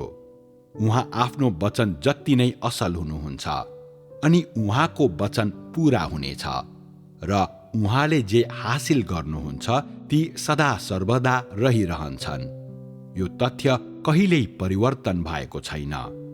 विगतमा यो जस्तो थियो आज पनि त्यस्तै छ र अनन्तकालसम्म यो यस्तै रहनेछ। जब तिमीहरू पवित्र शास्त्रका ती वचनलाई फेरि एकपटक हेर्छौ, के ती तिमीहरूलाई ताजा लाग्छ? के तिमीहरूले नयाँ विषयवस्तु देखेका छौ र नयाँ कुराहरू पत्ता लगाएका छौ? यस्तो हुनुको कारण के हो भने सृष्टिकर्ताका कार्यहरूले तिमीहरूको हृदयलाई छोएका छन् र उहाँको अख्तियार र शक्ति सम्बन्धी तिमीहरूको ज्ञानको दिशालाई निर्देशित गरेका छन् र सृष्टिकर्ता सम्बन्धी तिमीहरूको बुझाइको लागि ढोका खोलेका छन् र उहाँका कार्य र अख्तियारले यी वचनहरूमा जीवन प्रदान गरेका छन्। त्यसकारण यी वचनमा मानिसले सृष्टिकर्ताको अख्तियारको वास्तविक र स्पष्ट अभिव्यक्तिलाई देखेको छ, सृष्टिकर्ताको सर्वोच्चतालाई साँचो रूपमा देखेको छ र सृष्टिकर्ताको अख्तियार र शक्तिको असाधारणपन देखेको छ। सृष्टिकर्ताको अख्तियार र शक्तिले एकपछि अर्को गर्दै आश्चर्य कर्म पैदा गर्छन्। उहाँले मानिसको ध्यान खिच्नुहुन्छ र मानिस उहाँको अख्तियारको प्रयोगबाट उत्पन्न चकित पार्ने कार्यहरूलाई छक्क परेर नहेरी बस्नै सक्दैन। उहाँको असाधारण शक्तिले एकपछि अर्को गर्दै प्रसन्नता ल्याउँछ र मानिस आदर, श्रद्धा र हर्षमा चकित पर्छ र उल्लासित हुन्छ। यसका साथै मानिस भौतिक रूपमै प्रभावित हुन्छ र उसमा आदर, श्रद्धा र घनिष्ठता पैदा हुन्छ। सृष्टिकर्ताका अख्तियार र कार्यहरूले मानिसको आत्मामा निकै महान प्रभाव र शोधनकारी असर पार्छन्। यसका साथै तिनले मानिसको आत्मालाई तृप्त गर्छन्। सबै थोकमध्ये उहाँका हरेक विचार, हरेक वाणी र उहाँको अख्तियारको हरेक प्रकटीकरण उत्कृष्ट कार्य हो र यो सृष्टि गरिएको मानव जातिको गहन बुझाइ र ज्ञानको निम्ति सबैभन्दा योग्य महान कार्य हो। जब हामी सृष्टिकर्ताका वचनहरूबाट उत्पन्न हरेक प्राणीको गन्ती गर्छौं, तब हाम्रो आत्मा उहाँको शक्तिको आश्चर्यतातर्फ तानिन्छ र हामीले आफूलाई उहाँका पाइलाहरूलाई अर्को दिनसम्म अर्थात् परमेश्वरद्वारा सबै थोक सृष्टि गरिएको 5औं दिनसम्म पछ्याइरहेका पाउँछौं। सृष्टिकर्ताका थप कार्यहरू हेर्ने क्रममा हामी निरन्तर रूपमा पवित्र शास्त्रको एकपछि अर्को परिच्छेद पढ्दै जाउँ। 5औं दिन विभिन्न प्रकारका र विविध रूपका जीवनले फरक फरक तरिकामा सृष्टिकर्ताको अख्तियारलाई प्रदर्शन गर्छन्। पवित्र शास्त्रले भन्छ, अनि परमेश्वरले भन्नुभयो, पानीहरूले जीवन भएका प्रशस्त चल्ने प्राणीहरू र पृथ्वीमाथि खुला आकाशमा उड्ने पक्षीहरू उत्पन्न गरोस्। अनि परमेश्वरले ठूला व्हेल माछाहरू, जसलाई पानीहरूले तिनीहरूका प्रजाति अनुसार प्रशस्त मात्रामा उत्पन्न गरे, र चल्ने हरेक जीवित प्राणीहरू र हरेक प्रजातिका पखेटा भएका पक्षीहरू बनाउनुभयो। अनि त्यो असल छ भन्ने परमेश्वरले देख्नुभयो। त्यस दिन परमेश्वरले पानीका प्राणीहरू र आकाशका पक्षीहरू सृष्टि गर्नुभयो भनेर पवित्र शास्त्रले स्पष्ट रूपमा भन्छ। भन्नुको अर्थ उहाँले विभिन्न प्रकारका माछा र चराचुरुङ्गी सृष्टि गर्नुभयो र तिनीहरूलाई तिनीहरूको प्रकार अनुसार वर्गीकरण गर्नुभयो। यसरी पृथ्वी, आकाश र पानी परमेश्वरको सृष्टिले भरिपूर्ण भए। परमेश्वरका वचनहरू बोलिएपछि उहाँका वचनद्वारा नै सबै ताजा नयाँ जीवन फरक फरक रूपमा जीवित भई निस्के। ती आफ्नो स्थानको लागि तछाड मछाड गर्दै आनन्दले उफ्रदै उल्लासित हुँदै आए। सबै रूप र आकारका माछाहरू पानीमा पौडन थाले। बालुवाबाट हर प्रकारका खपटे माछाहरू निस्किए। कत्ला भएका, खपटो भएका र मेरुदण्ड नभएका प्राणीहरू फरक फरक आकारमा तुरुन्तै बढ्दै निस्के, चाहे ती ठूला हुन् वा साना, लामा हुन् वा छोटा। त्यसरी नै विभिन्न प्रकारका समुद्री वनस्पति तेज रूपमा वृद्धि भए। ती विभिन्न प्रकारका समुद्री प्राणीका चाललाई प्रभाव पार्दै मन्द पानीलाई तरङ्गित तुल्याउँदै लहरिए। मानौ तिनले तिनीहरूलाई यसो भन्दै थिए, खुट्टा झट्का, तेरा साथीहरूलाई ले, किनभने त अब फेरि कहिल्यै एक्लो हुने छैनस्। परमेश्वरले सृष्टि गर्नुभएका विभिन्न जीवित प्राणीहरू पानीमा देखा परेको क्षणदेखि नै हरेक नयाँ जीवनले धेरै लामो समयदेखि अचल रहेको पानीमा जीवन शक्ति ल्यायो र नयाँ युगलाई आरम्भ गर्यो। यस बिन्दुपछि तिनीहरूले एक अर्कामा अडेस लिँदै बसे र एक अर्कालाई साथ दिए र एक अर्काको बीचमा कुनै दूरी राखेनन्। पानी यसको अँगालो भित्र रहेका हरेक जीवनलाई पालन पोषण गर्दै यसमा भएका प्राणीहरूकै निम्ति अस्तित्वमा रह्यो र हरेक प्राणी पानीले दिने पोषणको खातिर अस्तित्वमा रह्यो। हरेकले अर्कोलाई जीवन प्रदान गर्यो। यसका साथै हरेकले त्यही शैलीमा सृष्टिकर्ताको सृष्टिको आश्चर्यता र महानता र उहाँको अख्तियारको सर्वोत्कृष्ट शक्तिको गवाही दियो। जसरी समुद्र त्यस उपरान्त कहिल्यै शान्त रहेन, त्यसरी नै आकाश पनि जीवनले भरिन थाल्यो। एकपछि अर्को गर्दै ठूला साना चराचुरुङ्गीहरू जमिनबाट आकाशतिर उडे। समुद्रका प्राणीहरूभन्दा फरक रूपमा तिनीहरूसँग तिनीहरूका ससाना र सुन्दर स्वरूपलाई ढाक्ने पखेटा र प्वाँखहरू थिए। तिनीहरूका प्वाँखहरूको सुन्दर वस्त्र र सृष्टिकर्ताले तिनीहरूलाई दिनुभएका विशेष क्षमता र सीपहरूलाई घमण्ड र गर्वका साथ प्रदर्शन गर्दै तिनीहरूले आफ्ना पखेटाहरू फरफराए। तिनीहरू स्वतन्त्रताका साथ उडे र कुशलतापूर्वक आकाश र पृथ्वी, घाँसे मैदान र वन जङ्गलहरू बीच बेग मार्दै उडे। तिनीहरू आकाशका प्रिय थिए। तिनीहरू सबै थोकका प्रिय थिए। तिनीहरू चाँडै नै आकाश र पृथ्वीलाई जोड्ने बन्धन बन्नेवाला थिए र तिनीहरूले नै सबै थोकलाई सन्देशहरू दिनेवाला थिए। तिनीहरू गाउँथे, आनन्दले यताउता उडी हिँड्थे। कुनै बेला रित्तो रहेको यस संसारमा तिनीहरूले नै हर्ष, खुसी र जीवन्तता ल्याए। सृष्टिकर्ताले तिनीहरूलाई दिनुभएको जीवनको लागि तिनीहरूले आफ्ना स्पष्ट सुमधुर गीतको प्रयोग गरे, आफ्नो हृदयका वचनहरू प्रयोग गरे। सृष्टिकर्ताको सृष्टिको सिद्धता र आश्चर्यपनलाई प्रदर्शन गर्न तिनीहरू हर्षका साथ नाचे र तिनीहरूले आफ्नो सम्पूर्ण जीवन उहाँले तिनीहरूलाई दिनुभएको विशेष जीवन मार्फत उहाँको अख्तियारको गवाही दिने कार्यमा नै अर्पण गर्नेवाला थिए। चाहे ती पानीमा हुन् वा आकाशमा, जीवित प्राणीहरूको यो प्रचुरता सृष्टिकर्ताको आज्ञाद्वारा जीवनका विभिन्न स्वरूपमा अस्तित्वमा रह्यो र सृष्टिकर्ताको आज्ञाद्वारा तिनीहरू आफ्नो प्रजाति अनुसार एकसाथ भेला भए र यो व्यवस्था, यो नियमलाई कुनै पनि प्राणीले परिवर्तन गर्न सक्दैनथ्यो।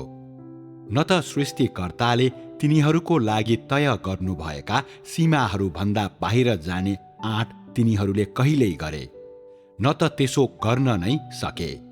सृष्टिकर्ताले तोक्नु भए अनुसार तिनीहरू जिए र वृद्धि भए अनि सृष्टिकर्ताले अघि सार्नु भएको जीवनका दिशा र नियमहरूलाई तिनीहरूले कडाइका साथ पालना गरे र उहाँका नबोलिएका आज्ञाहरू र उहाँले तिनीहरूलाई दिनुभएका स्वर्गीय आदेश र ज्ञानहरूलाई आजको दिनसम्मै सचेत रूपमा पालना गरिरहे। तिनीहरूले आफ्नै विशेष तरिकामा सृष्टिकर्तासँग कुराकानी गरे र उहाँको आशयलाई बुझ्न पुगे र उहाँका आज्ञाहरूलाई पालना गरे। सृष्टिकर्ताको अख्तियारलाई कसैले कहिले भङ्ग गरेन र उहाँका विचारहरूभित्र नै उहाँको सार्वभौमिकता र आज्ञा तिनीहरूलाई जारी गरिएका थिए। कुनै पनि वचन जारी गरिएन, तर कुनै पनि भाषिक विशेषता नभएको र मानव जातिको भन्दा फरक रहेको सृष्टिकर्ताको अद्वितीय अख्तियारले नै मौन रूपमा सबै थोकलाई नियन्त्रण गर्यो। यस प्रकारको विशेष तरिकामा गरिएको सृष्टिकर्ताको अख्तियारको प्रयोगले मानिसलाई उहाँको अद्वितीय अख्तियारबारे नयाँ ज्ञान प्राप्त गर्न र त्यसलाई नयाँ तरिकाले अर्थ्याउन बाध्य तुल्यायो। यहाँ मैले तिमीहरूलाई भन्नै पर्छ कि यो नयाँ दिनमा सृष्टिकर्ताको अख्तियारको प्रयोगले उहाँको अद्वितीयपनलाई फेरि एकपटक प्रदर्शित गर्यो। यसपछि हामी पवित्र शास्त्रको यो परिच्छेदको अन्तिम वाक्यलाई हेरौँ। त्यो असल छ भन्ने परमेश्वरले देख्नुभयो। यसको अर्थ के हो भन्ने तिमीहरूलाई लाग्छ?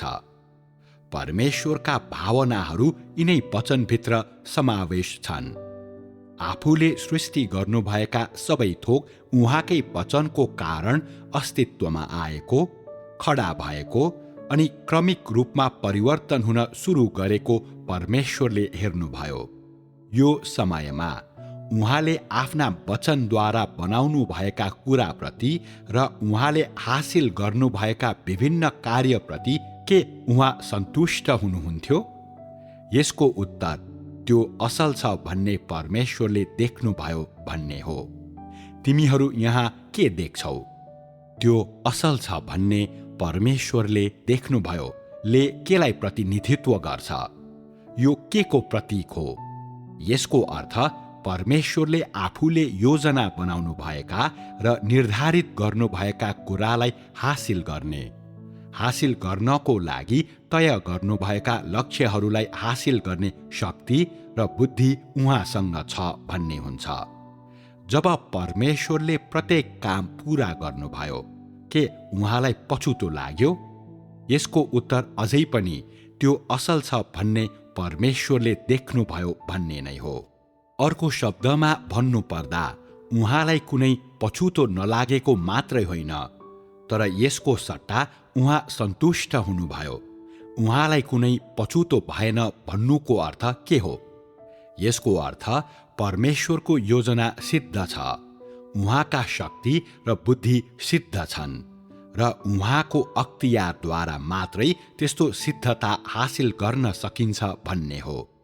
जब मानिसले कुनै काम गर्छ, के उसले पनि परमेश्वरले जस्तै यसलाई हेरेर असल देख्न सक्छ? के मानिसले गर्ने सबै कुरामा उसले सिद्धता हासिल गर्न सक्छ? के मानिसले कुनै कुरा सदा अनन्तसम्मको लागि पूरा गर्न सक्छ? मानिसले कुनै पनि कुरा सिद्ध हुँदैन, अलिक उत्तम मात्रै हुन्छ भने जस्तै उसले गर्ने कुनै कुराले पनि सिद्धता हासिल गर्न सक्दैन। जब परमेश्वरले आफूले गर्नुभएको र हासिल गर्नुभएका सबै कुरा असल देख्नुभयो, उहाँले बनाउनु भएका सबै कुरा उहाँकै वचनले तय गरेको थियो भन्नुको अर्थ जब त्यो असल छ भन्ने परमेश्वरले देख्नुभयो, उहाँले बनाउनु भएका सबैले स्थायी स्वरूप लिएका थिए, प्रकार अनुसार वर्गीकरण भएका थिए र सदा अनन्तको लागि निश्चित स्थान, उद्देश्य र कार्य दिइएको थियो। यसका साथै सबै थोकको बीचमा तिनीहरूको भूमिका र सबै थोक माथिको परमेश्वरको व्यवस्थापनको अवधिमा तिनीहरूले गर्नै पर्ने यात्रा उहाँले पहिले नै नियुक्त गरिसक्नु भएको थियो र ती अपरिवर्तनीय थिए। यो सृष्टिकर्ताले सबै थोकका लागि दिनुभएको स्वर्गीय नियम थियो। त्यो असल छ भन्ने परमेश्वरले देख्नुभयो। यी सरल, कम रूपमा बुझिएका, धेरै पटक व्यवस्था गरिएका वचनहरू परमेश्वरले सारा प्राणीलाई दिनुभएका स्वर्गीय नियम र स्वर्गीय अध्यादेशका वचनहरू हुन्। ती सृष्टिकर्ताको अख्तियारको अर्को मूर्त रूप हो, जुन अझै बढी व्यावहारिक र अझै बढी गहन छ।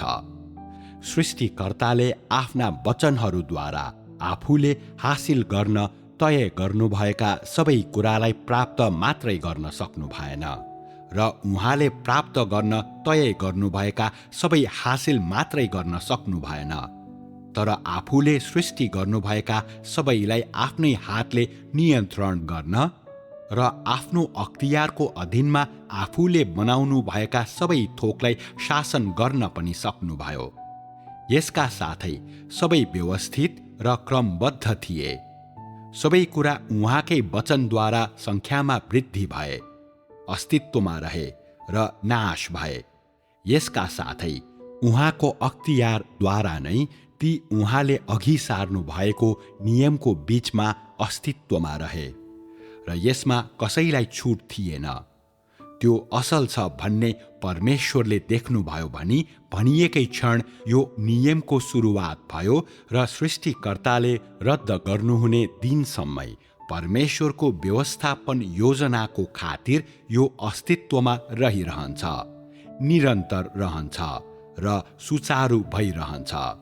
सबै थोक सृष्टि गर्ने र सबै थोकलाई आज्ञा गरी अस्तित्वमा ल्याउने उहाँको क्षमतामा मात्रै होइन, तर सबै थोकलाई शासन गर्ने र तिनमाथि सार्वभौमिकता राख्ने र सबै थोकमाथि जीवन र जीवन शक्ति प्रदान गर्ने उहाँको क्षमतामा, साथै उहाँले बनाउनु भएको संसारमा आफ्नो योजनामा सृष्टि गर्नुभएको यावत थोक सिद्ध आकार र सिद्ध जीवन संरचना अनि सिद्ध भूमिका सहित सदा अनन्तको लागि देखा पर्ने र अस्तित्वमा रहने तुल्याउने उहाँको क्षमतामा पनि सृष्टिकर्ताको अद्वितीय अख्तियार प्रकट भयो। त्यसरी नै सृष्टिकर्ताका विचारहरू कुनै पनि सीमाका अधीनमा थिएनन्, समय, स्थान वा भूगोलद्वारा सीमित थिएनन् भन्ने तरिकामा पनि यसको प्रकटीकरण भयो। सृष्टिकर्ताको अख्तियार जस्तै उहाँको अद्वितीय पहिचान पनि अनन्तदेखि अनन्तसम्म अपरिवर्तित रहन्छ। उहाँको अख्तियार सधैँ नै उहाँको अद्वितीय पहिचानको प्रतिनिधित्व र प्रतीक हुनेछ र उहाँको अख्तियार उहाँको पहिचानसँग एकसाथ सदा सर्वदा रहिरहन्छ। छैटौं दिन सृष्टिकर्ता बोल्नुहुन्छ र उहाँको मस्तिष्कमा भएका हरेक प्रकारका प्राणी एकपछि अर्को गर्दै देखा पर्छ। चालै नपाई सबै थोक सृष्टि गर्नुहुने सृष्टिकर्ताको कार्य 5औं दिनसम्म जारी रह्यो र यसपछि तुरुन्तै सृष्टिकर्ताले सबै थोक सृष्टि गर्ने आफ्नो कार्यको 6औं दिनलाई स्वागत गर्नुभयो। यो दिन अर्को नयाँ सुरुवात र अर्को असाधारण दिन थियो। त्यसो भए यो नयाँ दिनको अघिल्लो साँझ सृष्टिकर्ताको योजना के थियो त? उहाँले के कस्ता नयाँ प्राणीहरू पैदा गर्नुहुने थियो, सृष्टि गर्नुहुने थियो। सुन, सृष्टिकर्ताको आवाज त्यही हो। अनि परमेश्वरले भन्नुभयो, पृथ्वीले तिनीहरूका प्रजाति अनुसारका जीवित प्राणीहरू, चौपायाहरू र घस्रने जन्तुहरू र प्रजाति अनुसारका जनावरहरू उत्पन्न गरोस्। अनि त्यस्तै भयो। अनि परमेश्वरले प्रजाति अनुसार पृथ्वीको जन्तु, तिनीहरूका प्रजाति अनुसारका चौपायाहरू बनाउनुभयो र पृथ्वीमा घस्रने हरेक जन्तुहरूलाई तिनीहरूकै प्रजाति अनुसार बनाउनुभयो। अनि त्यो असल छ भन्ने परमेश्वरले देख्नुभयो। के कस्ता जीवित प्राणीहरू समावेश छन्?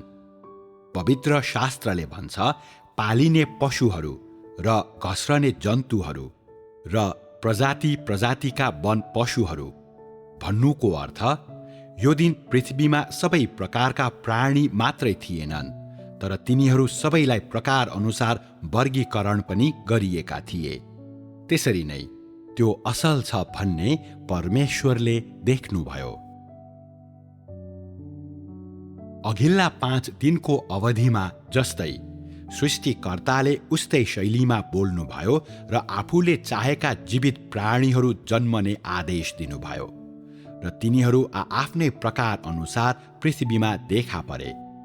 जब सृष्टिकर्ताले आफ्नो अख्तियार प्रयोग गर्नुहुन्छ, उहाँले बोल्नु भएको कुनै पनि वचन व्यर्थ हुँदैन र त्यसै अनुसार 6औं दिनमा उहाँले सृष्टि गर्ने अभिप्राय राख्नुभएका हरेक जीवित प्राणी तोकिएको समयमा देखा परे। सृष्टिकर्ताले पृथ्वीले तिनीहरूका प्रजाति अनुसारका जीवित प्राणीहरू उत्पन्न गरोस् भनी भन्नुभएपछि पृथ्वी तुरुन्तै जीवनले भरिपूर्ण भयो र भूमिमा अचानक सबै प्रकारका जीवित प्राणीहरू प्रकट भए। घाँसे मैदानमा आफ्नो पुच्छर यताउता हल्लाउने गाईका बथानहरू एकपछि अर्को गर्दै देखा परे। भ्या भ्या गर्ने भेडाहरू बथान बथानमा जम्मा भए र घोडाहरू हिँ हिँ आवाज निकाल्दै दौडन थाले। एकै क्षणमा शान्त घाँसे मैदानको ठूलो क्षेत्र जीवनले भरिपूर्ण भयो। यी विभिन्न प्रकारका चौपायाहरू देखा परेका घटना शान्त घाँसे मैदानमा देखिएको सुन्दर दृश्य थियो र तिनले असीमित जीवन शक्ति ल्याए। तिनीहरू एक अर्कामा आश्रित हुँदै घाँसे मैदानका साथी र घाँसे मैदानका मालिक बन्नेवाला थिए। त्यसरी नै तिनीहरू यी भूमिका रक्षक र हेरचाह गर्नेहरू बन्नेवाला थिए, जुन तिनीहरूको स्थायी वासस्थान हुनेवाला थिए र जसले तिनीहरूलाई चाहिने सबै कुरा, तिनीहरूको अस्तित्वको लागि अनन्त पोषणको स्रोत प्रदान गर्नेवाला थिए। यी विभिन्न चौपाया अस्तित्वमा आएकै दिन सृष्टिकर्ताको वचनद्वारा एकपछि अर्को गर्दै असङ्ख्य किरा फट्याङ्ग्रा देखा परे। सबै प्राणीहरूमध्ये तिनीहरू सबैभन्दा साना जीवित प्राणीहरू थिए, तैपनि तिनीहरूको जीवन शक्ति सृष्टिकर्ताको आश्चर्यजनक सृष्टि थियो र तिनीहरू आइपुगेको समय अत्यन्तै ढिलो भएको थिएन। कतिले आफ्ना ससाना पखेटाहरू चलाउँथे, अरू भने बिस्तारै घस्रिन्थे। कति उफ्रन्थे र फड्को मार्थे, अरू मुस्किलले हिँड्थे। कति अघि दगुर्थे, कति तुरुन्तै पछि हट्थे। कति दायाँ बायाँ गर्दै घस्रन्थे, अरू माथि तल गर्दै उफ्रन्थे। सबै आफ्नो लागि घर खोज्ने प्रयासमा व्यस्त थिए। कतिले घाँसको बीचमा ठाउँ तयार पारे, कतिले भुइँमा दुलो खन्न लागे, कति जङ्गलको बीचमा लुकेका रुखहरूतर्फ उडे। आकारमा साना भए तापनि खाली पेटको पीडा सहन तिनीहरू इच्छुक थिएनन् र आफ्नो घर भेट्टाइसकेपछि तिनीहरू आफ्नो लागि खानेकुरा खोज्न हतारमा निस्के। कति कलिलो मुना खान घाँसको बोटमा चढे, कतिले मुखभरि माटो लिए र निकै स्वादिलो मान्दै र खुसी हुँदै पेटसम्म पुग्ने गरी निले। कति जङ्गलहरू बीच लुकेका थिए, तर तिनीहरूले विश्राम गरेनन्, किनभने चमकदार गाढा हरिया पातहरूभित्रको भोजनले तिनीहरूलाई रसिलो खाना प्रदान गर्थ्यो। किरा फट्याङ्ग्राहरूले तृप्त भएपछि पनि आफ्नो क्रियाकलापलाई रोकेनन्। तिनीहरू कदमा साना भए पनि तिनीहरूमा अथाह ऊर्जा र असीमित जोश थियो। त्यसकारण सबै प्राणीमध्ये तिनीहरू नै सबैभन्दा सक्रिय र मेहनती थिए। तिनीहरूले कहिल्यै अल्छी गरेनन् र तिनीहरू कहिल्यै विश्राममा भुलेनन्। तिनीहरूको भोक तृप्त भएपछि आफ्नो भविष्यको लागि, भोलिको दिनको लागि व्यस्त रहँदै र दौडधुप गर्दै आफ्नो अस्तित्वको लागि आफ्नो परिश्रममा तिनीहरू लागिरहे। तिनीहरूले आफैलाई प्रोत्साहन गर्न र उत्साह दिइरहनको लागि विभिन्न प्रकारका धुन र तालमा गीतहरू गुनगुनाउँथे। तिनीहरूले हरेक दिन, हरेक वर्षलाई अद्वितीय तुल्याउँदै घाँसपात, रुखपात र हरेक इन्च माटोमा आनन्द थपे। तिनीहरूले आफ्नै भाषा र तौर तरिकाद्वारा सबै जीवित प्राणीहरू कहाँ जानकारी प्रसारण गरे। तिनीहरूले आफ्नै विशेष जीवन शैलीको प्रयोग गर्दै सबै कुरामा चिन्ह लगाउँथे, जसमा तिनीहरूले आफ्ना छाप छोड्थे। माटो, घाँसपात र वन जङ्गलसँग तिनीहरूको सम्बन्ध घनिष्ठ थियो र तिनीहरूले माटो, घाँसपात र वन जङ्गलमा जोश र जीवन शक्ति ल्याए। तिनीहरूले सबै जीवित प्राणीहरू कहाँ सृष्टिकर्ताको प्रोत्साहन र अभिवादन ल्याए। आफूले सृष्टि गरेका सबै थोकमाथि सृष्टिकर्ताले नजर लगाउनुभयो र यस क्षणमा उहाँको नजर वन जङ्गल र पहाड पर्वतमा रोकियो। उहाँको मन त्यसमा केन्द्रित भयो। उहाँका वचनहरू उच्चारण गरिएपछि घना जङ्गलमा र पहाडहरूमा एक प्रकारका प्राणीहरू देखा परे जुन पहिले कहिल्यै देखिएका थिएनन्। ती परमेश्वरको मुखले बोल्नुभएका वन पशुहरू थिए। चाँडै नै तिनीहरूले आफ्ना शिर हल्लाए र आफ्ना पुच्छर हल्लाए। हरेकका आफ्नै अद्वितीय अनुहार थिए। कतिको भुवादार वस्त्र थियो, कति कवचधारी थिए, कति तीखा दाँत भएका थिए, कतिको पंक्तिबद्ध दाँत थिए, कति लामो घाँटी भएका थिए, कति छोटो पुच्छर भएका थिए, कति ठूला ठूला आँखा भएका थिए, कति कमजोर नजरका थिए, कतिले घाँस खान निहुरिनु पर्थ्यो, कतिले मुखभरि रगत बोकेका हुन्थे, कति दुई खुट्टाले बुरुक्क बुरुक्क उफ्रन्थे, कति चार खुरले हिँड्थे, कतिले रुखको टुप्पामा बसेर टाढा टाढा हेर्थे, कति जङ्गलमा पस्रेर पर्खन्थे, कति विश्राम गर्नलाई गुफाहरू खोज्थे, कति समथर भूमिमा दौडदै उल्लासित भइरहेका हुन्थे, कति वन जङ्गलमा शिकारको खोजी गरिरहेका हुन्थे, कति गर्जिरहेका हुन्थे, कति कुकुर रोएझैँ कराइरहेका हुन्थे, कति भुकिरहेका हुन्थे, कति रोइरहेका हुन्थे, कति उच्च स्वरका थिए, कति मध्यम स्वरका, कति पूर्ण स्वरका, कति स्पष्ट र सुमधुर थिए, कति डरलाग्दा थिए, कति सुन्दर थिए, कति घिनलाग्दा थिए, कति समाउ समाउ लाग्दा थिए, कति भयानक थिए, कति मोहक थिए। पालै पालो तिनीहरू प्रत्येक देखा परे। तिनीहरू कति उच्च र शक्तिशाली छन्। स्वतन्त्र, एक अर्कालाई एक नजर हेर्ने झमेलामा नपरी एक अर्काको परवाह नगर्ने खालका छन्। ती सबै सृष्टिकर्ताद्वारा दिइएको जीवन र आफ्नै जङ्गलीपन र जनावरपन वहन गर्दै वन जङ्गलमा र पहाड पर्वतमा देखा परे। सबैभन्दा घृणित, त्यति अभिमानले भरिएका, तिनीहरूलाई कस्ते पहाड पर्वत र वन जङ्गलका साँचो मालिकहरू तुल्यायो। सृष्टिकर्ताले तिनीहरू देखा पर्ने घटनाको प्रबन्ध गर्नुभएको क्षणदेखि नै तिनीहरूले वन जङ्गल र पहाड पर्वतलाई दाबी गरे, किनभने सृष्टिकर्ताले पहिले नै तिनीहरूको सीमामा मोहर लगाइसक्नु भएको थियो र तिनीहरूको अस्तित्वको क्षेत्रलाई निर्धारित गरिसक्नु भएको थियो। तिनीहरू मात्रै पहाड पर्वत र वन जङ्गलका साँचो प्रभुहरू थिए, अनि त्यही कारणले गर्दा नै तिनीहरू त्यति उग्र, त्यति घृणित थिए। सबै प्राणी मध्ये तिनीहरू नै साँचो रूपमा जङ्गली, पाशविक र सधाउन नसकिने थिए, र खासमा यही कारणले नै तिनीहरूलाई वन पशुहरू भनियो। तिनीहरूलाई सधाउन सकिँदैन थियो, त्यसैले तिनीहरूलाई पाल्न सकिँदैन थियो, र तिनीहरू मानव जातिसँग मिलेर बस्न वा मानव जातिको खातिर परिश्रम गर्न सक्दैन थिए। तिनीहरूलाई पाल्न नसकिने, तिनीहरूले मानव जातिको लागि काम गर्न नसक्ने भएकाले नै तिनीहरू मानव जातिबाट टाढा बस्नु पर्थ्यो र मानिस तिनीहरूको नजिक जान सक्दैन थियो। तिनीहरू मानव जातिबाट टाढा बस्नु पर्ने भएकोले र मानिस तिनीहरूको नजिक जान नसक्ने भएकोले सृष्टिकर्ताले तिनीहरूलाई प्रदान गर्नुभएको जिम्मेवारी अर्थात् पहाड पर्वत र वन जङ्गललाई रक्षा गर्ने काम तिनीहरूले पूरा गर्न सके।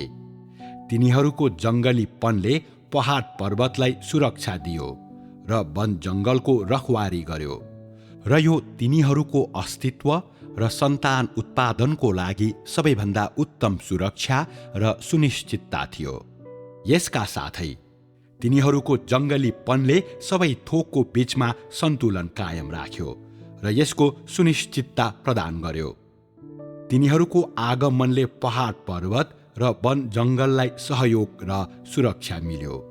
तिनीहरूको आगमनले अचल र रित्तो पहाड पर्वत र वन जङ्गलमा असीमित जोश र जीवन शक्ति ल्यायो। यस बिन्दुदेखि यता पहाड पर्वत र वन जङ्गल तिनीहरूको स्थायी वासस्थान बने र तिनीहरूले कहिल्यै आफ्नो घर गुमाउने वाला थिएनन्, किनभने तिनीहरूकै लागि नै पहाड पर्वत र वन जङ्गल देखा परेका र अस्तित्वमा आएका थिए। वन पशुहरूले आफ्नो कर्तव्य पूरा गर्नेवाला थिए र तिनलाई सुरक्षित गर्नको लागि आफूले सक्ने सबै गर्नेवाला थिए। त्यसरी नै वन पशुहरूले तिनीहरूको क्षेत्रलाई कायम राख्न र सृष्टिकर्ताले स्थापित गर्नुभएका सबै थोकमा सन्तुलन कायम राख्न, तिनीहरूको पाशविक प्रकृतिलाई निरन्तर प्रयोग गर्नको लागि सृष्टिकर्ताले दिनुभएका आदेशहरूलाई कडाइका साथ पालन गर्नेवाला थिए र सृष्टिकर्ताको अख्तियार र शक्तिलाई प्रदर्शन गर्नेवाला थिए। सृष्टिकर्ताको अख्तियारको अधीनतामा सबै थोक सिद्ध छन्। चराचुरुङ्गी र माछा, रुख बिरुवा र फूलहरू जस्ता चल्न सक्ने र चल्न नसक्ने लगायत र छैटौँ दिनमा बनाइएका चौपाया, किरा फट्याङ्ग्रा र वन पशुहरू लगायत परमेश्वरले सृष्टि गर्नुभएका यावत थोक परमेश्वरको नजरमा ती सबै असल थिए। यसका साथै परमेश्वरको नजरमा उहाँको योजना अनुसार यी कुरा सबैले सिद्धताको शिखर प्राप्त गरेका थिए र तिनीहरू परमेश्वरले हासिल गर्न चाहनुभएका मापदण्डहरूमा पुगेका थिए। सृष्टिकर्ताले चरणबद्ध रूपमा आफ्नो योजना अनुरूप नै आफ्नो अभिप्रायको काम गर्नुभयो। उहाँले एकपछि अर्को गर्दै सृष्टि गर्ने अभिप्राय राख्नुभएका कुराहरू देखा परे र हरेक कुराको देखा पराई सृष्टिकर्ताको अख्तियारको प्रतिबिम्ब, उहाँको अख्तियारको मूर्तता थियो। यो मूर्तताको कारण सारा जीव सृष्टिकर्ताको अनुग्रह र बन्दोबस्तप्रति आभारी नभई बस्न सकेनन्। परमेश्वरका आश्चर्यजनक कार्यहरू आफै प्रकट हुने क्रममा यो संसार एक एक गरी परमेश्वरले सृष्टि गर्नुभएका सबै कुराद्वारा भरिपूर्ण भए र यो लथालिङ्गपन र अन्धकारबाट स्पष्टता र ज्योतिमा, मृत्युको सन्नाटादेखि जीवन्त र असीमित जीवन शक्तिमा परिवर्तन भयो। सृष्टिका सबै थोक माझ, ठूलादेखि सानासम्म, सानादेखि अति सूक्ष्मसम्म, सृष्टिकर्ताको अख्तियार र शक्तिले सृष्टि नगरेको केही पनि थिएन र हरेक जीवको अस्तित्वको अद्वितीय र अन्तर्निहित आवश्यकता र मूल्य थियो। तिनीहरूको आकार र संरचनामा रहेका भिन्नताहरूको बावजुद पनि तिनीहरूलाई सृष्टिकर्ताले उहाँको अख्तियारको अधीनमा रही जिउने गरी बनाउनु भएको थियो। कहिलेकाहीँ मानिसहरूले एउटा अत्यन्तै कुरूप किरा देख्छन् अनि भन्छन् त्यो किरा अत्यन्तै भयानक छ, त्यसकारण यस्तो कुरूप थोक परमेश्वरले बनाउनु भएको हुँदै होइन। उहाँले त्यस्तो कुरूप थोक सृष्टि गर्न सक्नुहुन्न। कस्तो मूर्ख सोच! तिनीहरूले त यसो भन्नुपर्ने हो, यो किरा यति कुरूप भए पनि परमेश्वरले नै यसलाई बनाउनु भएको हो, त्यसकारण पक्कै पनि यसको आफ्नै अद्वितीय उद्देश्य हुनुपर्छ। परमेश्वरका विचारहरूमा आफूले सृष्टि गर्नुभएका विभिन्न जीवित प्राणीहरूलाई उहाँले हरेक स्वरूप र हरेक प्रकारका प्रकार्य र प्रयोजनहरू दिने अभिप्राय राख्नु भएको थियो। त्यसकारण परमेश्वरले बनाउनु भएका कुराहरू एकै प्रकारका थिएनन्। तिनीहरूको बाहिरी रूपदेखि भित्री बनावटसम्म, तिनीहरूको जिउने शैलीदेखि तिनीहरूले ओगट्ने स्थानसम्म हरेक कुरा फरक छ। गाईसँग गाईकै रूप हुन्छ, गधासँग गधाकै रूप हुन्छ, मृगसँग मृगकै रूप हुन्छ र हात्तीसँग हात्तीकै रूप हुन्छ। कुन चाहिँ सबैभन्दा राम्रो देखिन्छ र कुन चाहिँ सबैभन्दा कुरूप देखिन्छ भनेर के तैँले भन्न सक्छस्? कुन चाहिँ सबैभन्दा उपयोगी छ र कुनको अस्तित्व सबैभन्दा कम आवश्यक छ भनेर के तैँले भन्न सक्छस्? कतिपय मानिसहरूलाई हात्तीको रूप मनपर्छ, तर जमिनमा खेती गर्नको लागि कसैले पनि हात्तीको प्रयोग गर्दैन। कतिलाई सिंह र बाघको रूप मनपर्छ, किनभने तिनीहरूका रूप सबै थोकभन्दा आकर्षक देखिन्छन्। तर के त तिनलाई घरपालुवा जनावरको रूपमा राख्न सक्छस्?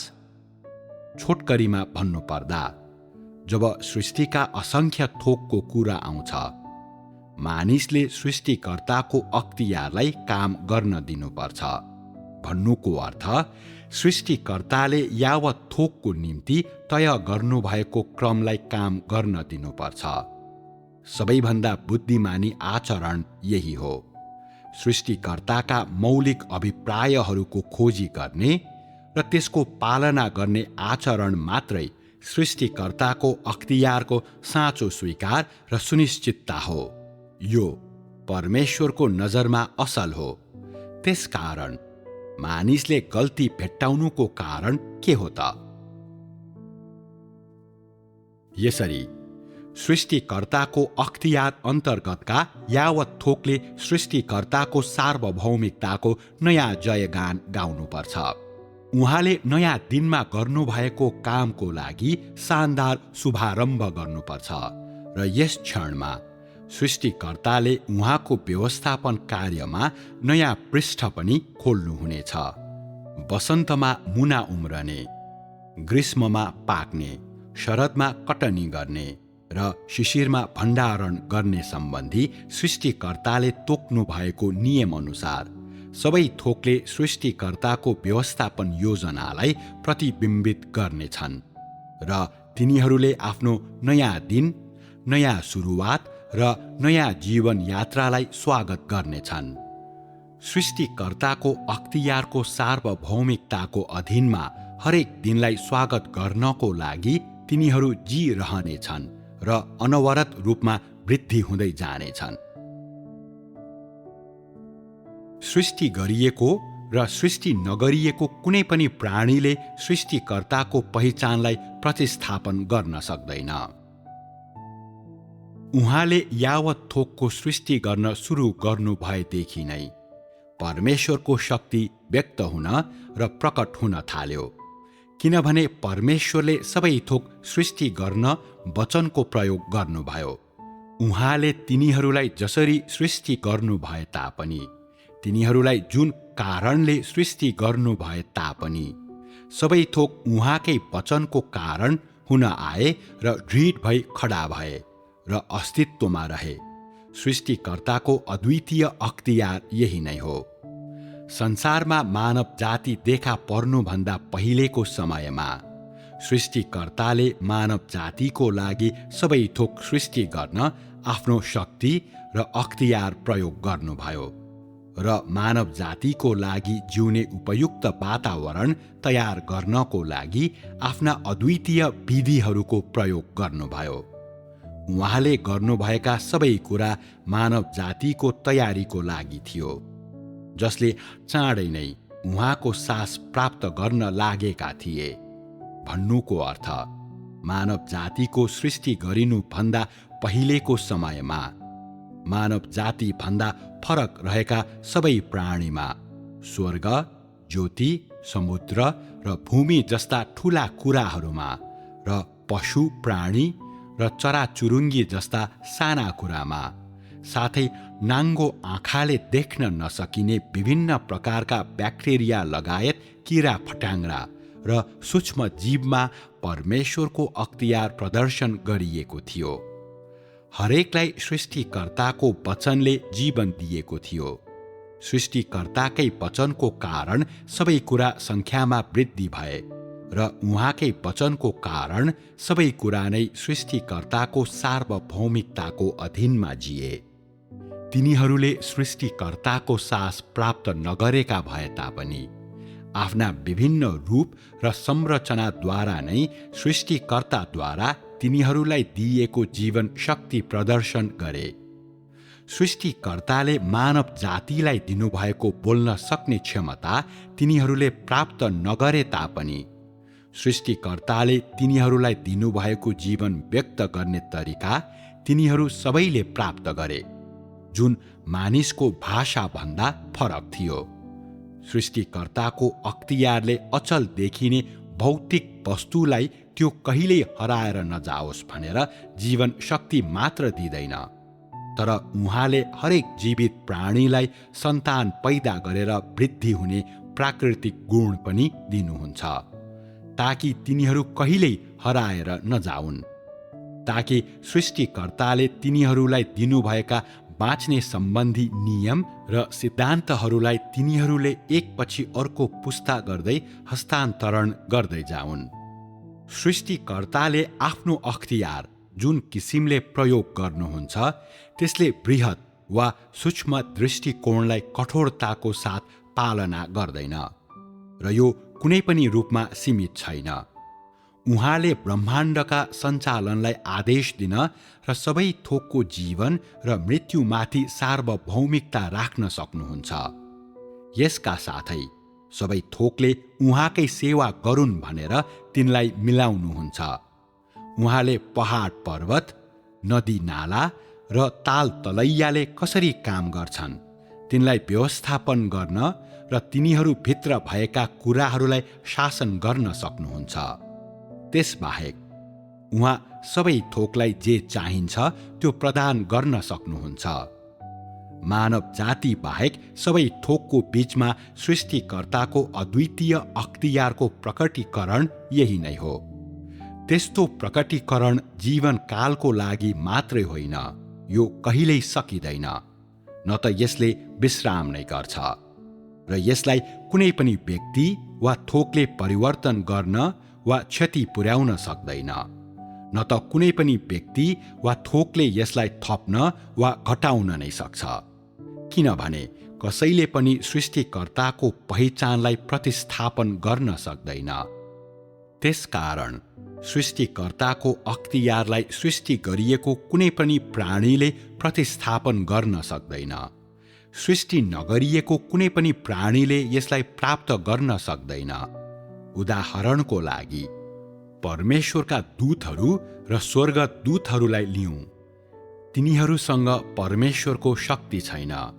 सृष्टिकर्ताको अख्तियार हुने कुरा त परै जाओस्, र तिनीहरूमा सृष्टिकर्ताको सार नभएको कारण तिनीहरूमा परमेश्वरको शक्ति र अख्तियार हुँदैन।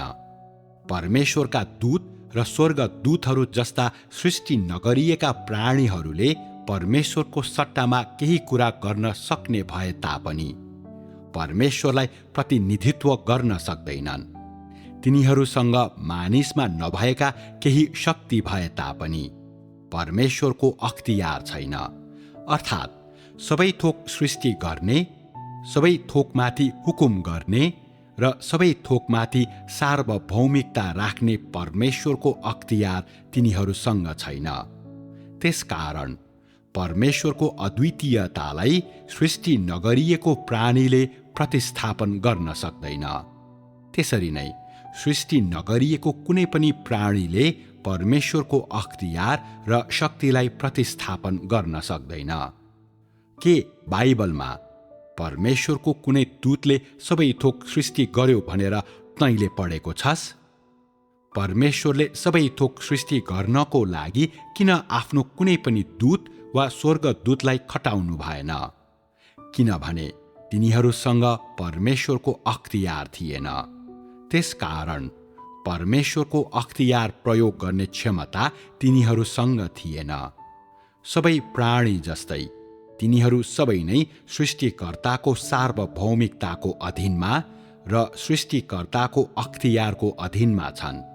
त्यसरी नै सृष्टिकर्ता तिनीहरूका परमेश्वर र तिनीहरूका सार्वभौम हुनुहुन्छ।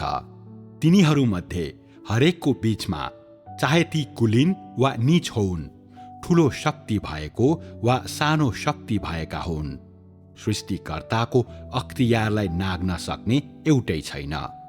त्यसकारण तिनीहरूका बीचमा सृष्टिकर्ताको पहिचानलाई प्रतिस्थापन गर्न सक्ने एउटै छैन। तिनीहरूलाई कहिल्यै पनि परमेश्वर भनिने छैन र तिनीहरू कहिल्यै पनि सृष्टिकर्ता बन्न सक्ने छैनन्। यी अपरिवर्तनीय सत्यता र तथ्य हुन्। माथिको संगतिबाट के हामी निम्न कुरालाई जोड दिन सक्छौँ त? सबै थोकका सृष्टिकर्ता र शासक, जोसँग अद्वितीय अख्तियार र अद्वितीय शक्ति छ, उहाँलाई मात्र अद्वितीय परमेश्वर भन्न सकिन्छ? यस बिन्दुमा त्यस्तो प्रश्न अत्यन्तै गहन छ भन्ने तिमीहरूलाई लाग्न सक्छ। तिमीहरू एक क्षणको लागि यसलाई बुझ्न सक्दैनौ र यसभित्रको सारलाई बुझ्न सक्दैनौ। त्यसकारण अहिलेको लागि तिमीहरूलाई उत्तर दिनु कठिन छ भन्ने लाग्छ। त्यस हकमा मैले मेरो संगतिलाई जारी राख्नुपर्छ। त्यसपछि म तिमीहरूलाई परमेश्वरको स्वामित्वमा मात्रै रहेको अख्तियार र शक्तिको विभिन्न पक्षका वास्तविक कामहरू देख्ने तुल्याउनेछु। यसरी म तिमीहरूलाई परमेश्वरको अद्वितीयपन र उहाँको अद्वितीय अख्तियार भनेको के हो त्यसलाई साँचो रूपमा बुझ्ने, कदर गर्ने र जान्ने तुल्याउनेछु।